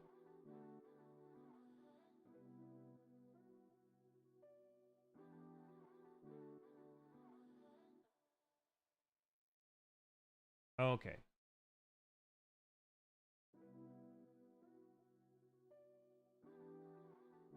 That's it, -90s, and let's go ahead and save. It's probably because it's a store. There we go. Save the corridor. Hide it, and let's take a look at the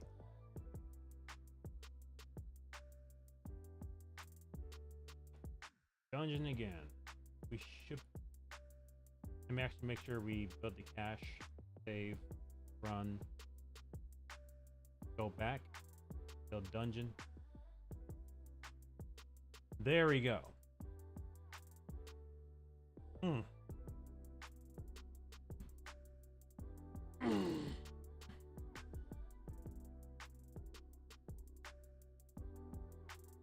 There's one more thing I want to take a look at, and I want to see if I can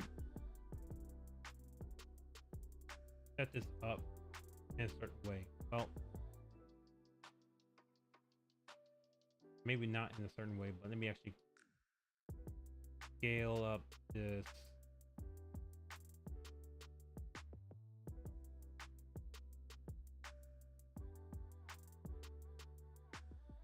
Scale up the store because this was actually not correct.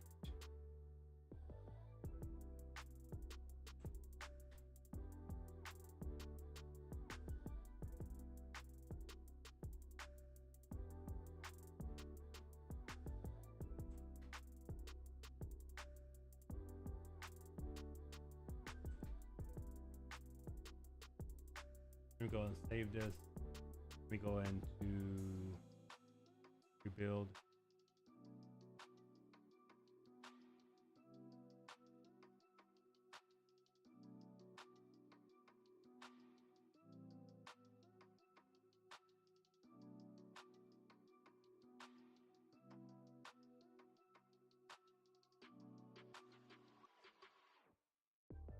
We got 4 dungeon art, dungeon connection, view, in there.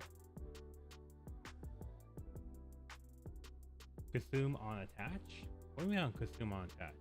You can have multiple mesh nodes attached on the same market type. Each node is possessed in order from left to right until all of them are possessed, or a node has this flag check. This will let you attach multiple meshes. Matter of fact, how many? What time is it? Like, I know I've been streaming for a while. Like, okay, 2:50. No, 3:48. I've been doing on this, working on this for like more about 4 hours. Holy crap! I think I'll be able to. I think I'll be able to work on this more off stream, cause it's about to be that time where I have to go ahead and get off. It's I've been streaming for 3 hours and 48 minutes. Been streaming for 3 hours and 48 minutes. It's gonna be about to be that time for me to get off streams. You should stream about usually within either 3 hours, 4 hours. So yeah. So for those who are new or who haven't watched me, I'm JB the Wanderer. I do game dev stuff. I'm basically now trying to do more game dev challenges and more playing games. Not as often as usual, but basically it's more often as possible. So if you're curious about what if you like the stream, you like follow me. You can follow me here on Twitch or subscribe to me on YouTube. This is actually a restream of both YouTube and Twitch. I'm trying to try out a couple things to see how to get the feel of it and see if I need to do any improvement. Other than that, again, if you like the stream and if you like to sing, thank you. Hi, how you doing? Just think about me while watch me again. So this challenge is gonna be a whole week. So I'll be back Tuesday at 6 p.m. and basically all I'm going to do is make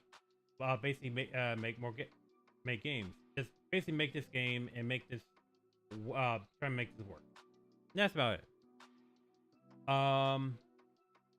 Let me before I go and before I try to go out and do my own thing, let me actually make sure that I have exactly how I want the door to be. Let me just destroy the dungeon and rebuild the dungeon.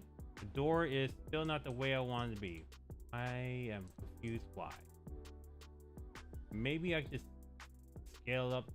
Maybe I should scale this up to about 2.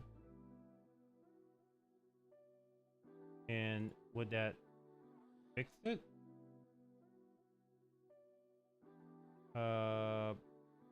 Build. Well, it fixed it. Okay, well, it fixed it.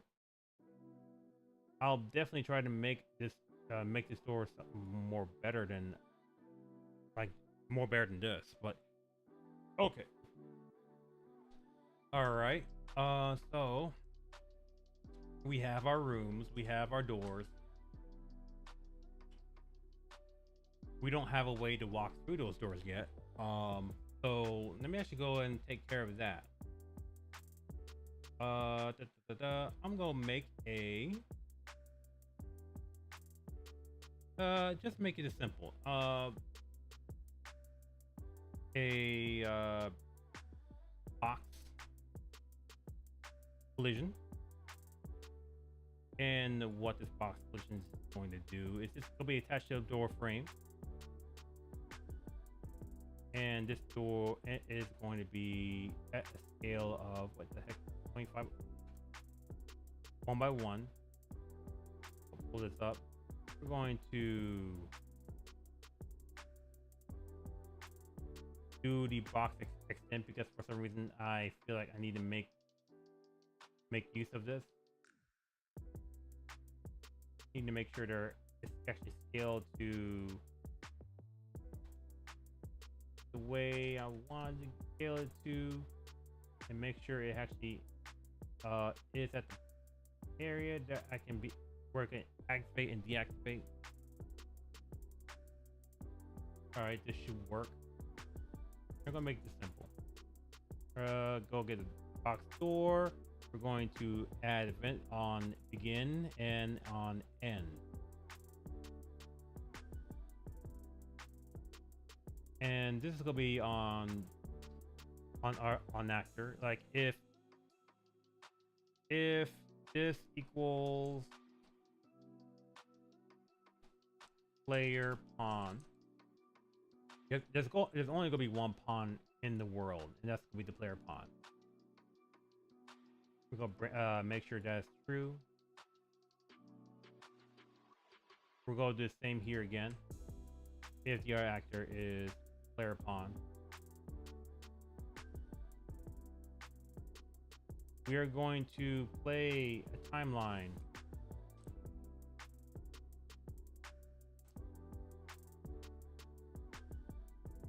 And this is gonna be just opening, closing door, open door. And I'm gonna make use of the alpha. So it's gonna be door open alpha.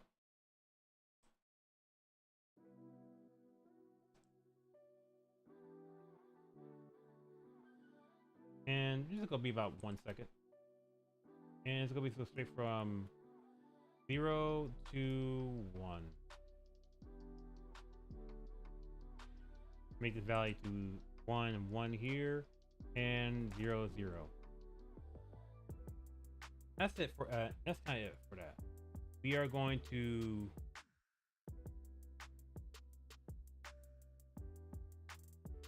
play, and we're going to reverse.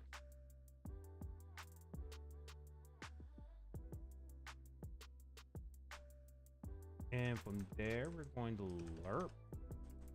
Add an alert for the vector. A lerp vector for both, 2 lerp vectors for both different doors. And let's see, I think each door is 0 out. Yes, they're both 0 out. We're going to set relative location for both of them. let's see, for this the door R or needs to be moved at about 200 to about 200 200 to the left. So we're going to make sure we're gonna make that 200. And for the door R, that's relative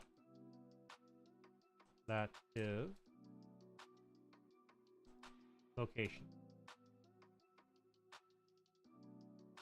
This needs to be the opposite. So this needs to be negative 200.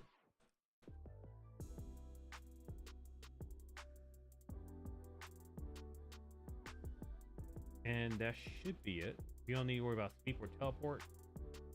And this should do its thing. Save. This is straight basic. This is straight basic, simple, not something not some completely crazy. Just that. And of course, I think we also need to get rid of y'all. I don't know why y'all still here, but let me actually open my map into the dungeon. All right, that's cool. Let me actually get rid of these. Level loaded stuff, and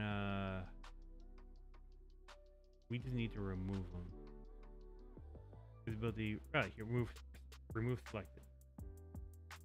And let me see. I think that's it. Let me go here and let me actually go into the. Let me actually set up my flow graph and my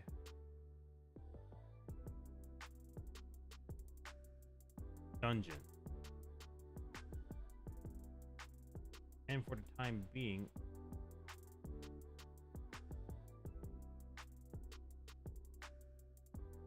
I'm gonna temporarily put this over here. Now I'm gonna pray to God that it's go low.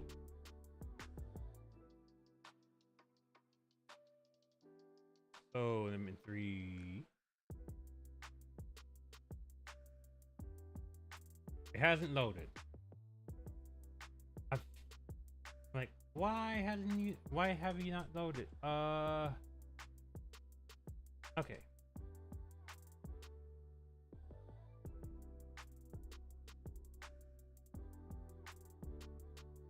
Okay, so we have to build dungeon. Okay. Hit build dungeon, click randomize, and try our configuration. Change the dungeon flow, graph, experiment further. Okay. Okay. Let's go into my level blueprint. And that's actually on begin play. Let's actually grab that dungeon instance. I think I have it selected already. We're gonna have it select a reference, and I think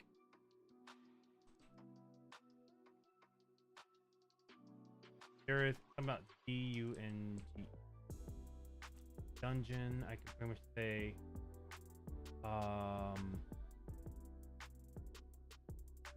build snap theme dungeon or build dungeon. Let's see what else is there. DUNG. Destroy dungeon, build dungeon, reset dungeon. I think it says.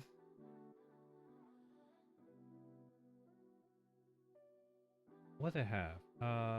Add paint cell. DA get all dungeon, all active class. Oh. Dungeon object have authority. Randomize feed, build dungeon. Is there another thing it could probably have?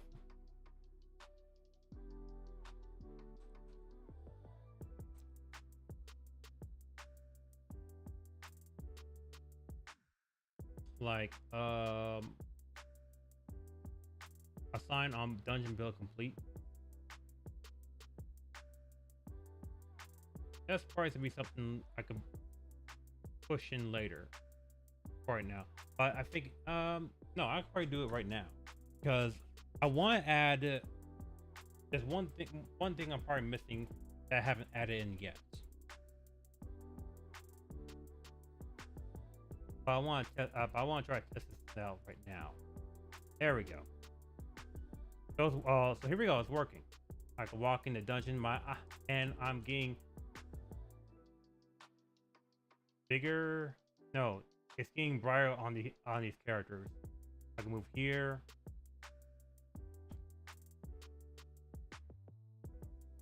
Look at this big room. Huh. There we go. Here's a store, and the first obstacle. None can walk on the steps. Need to get that adjusted. All right.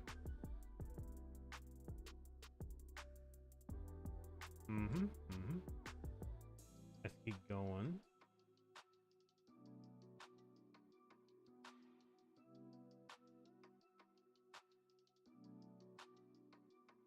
Over here.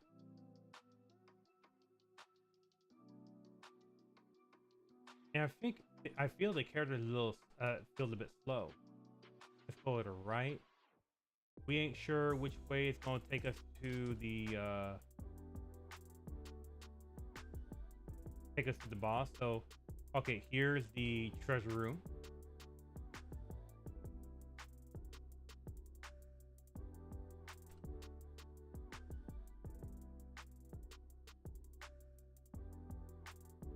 And here is the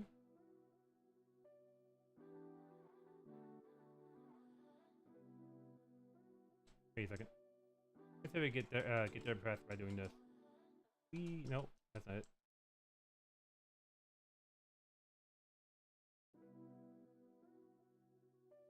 Nope. Okay, it didn't get me any faster.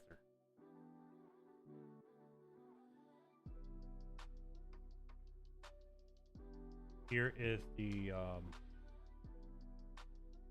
shop, and the last one should be the boss.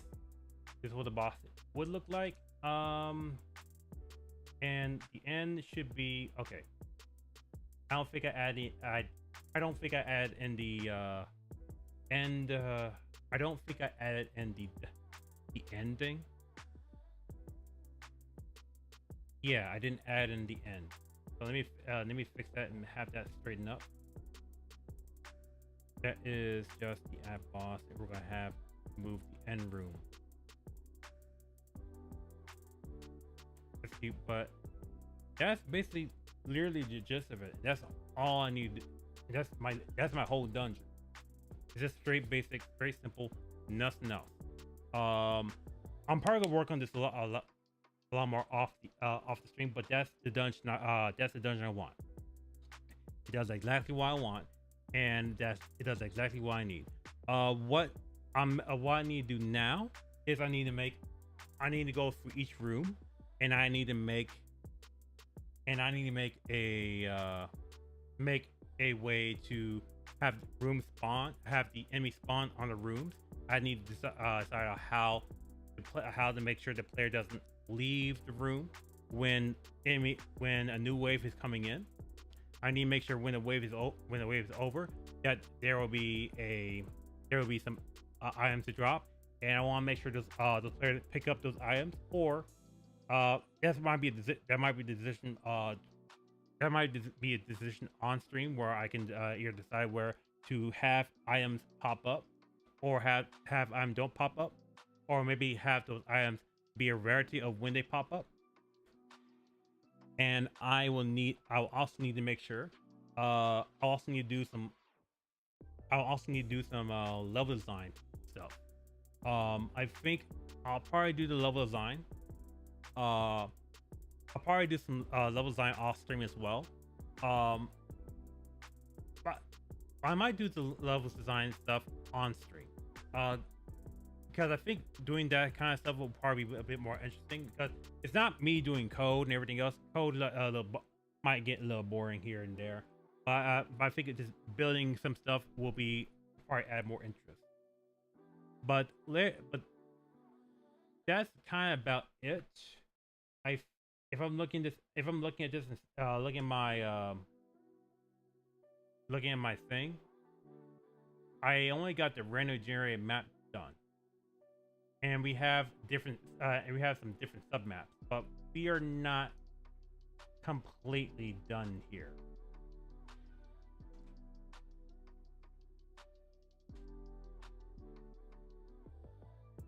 Real quick, let me actually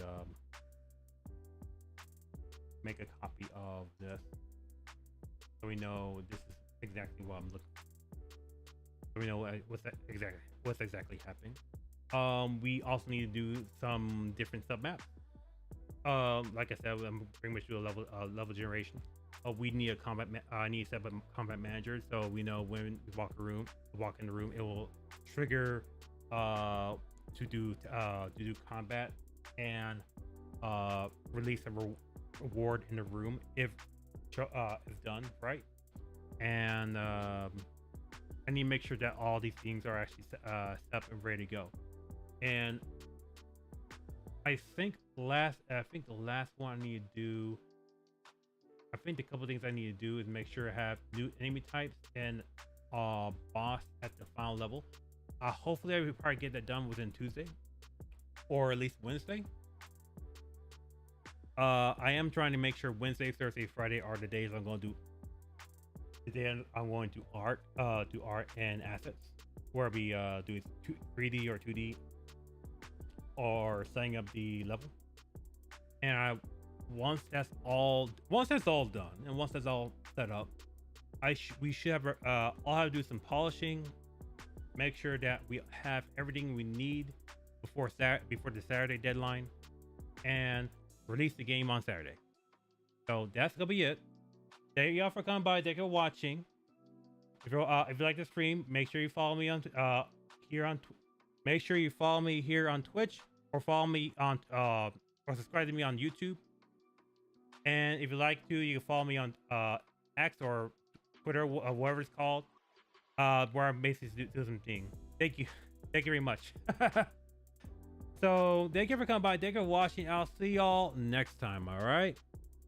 I'll see y'all tomorrow at 6 p.m. Central. That'd be 4 p.m. Pacific time. All right. Bye bye.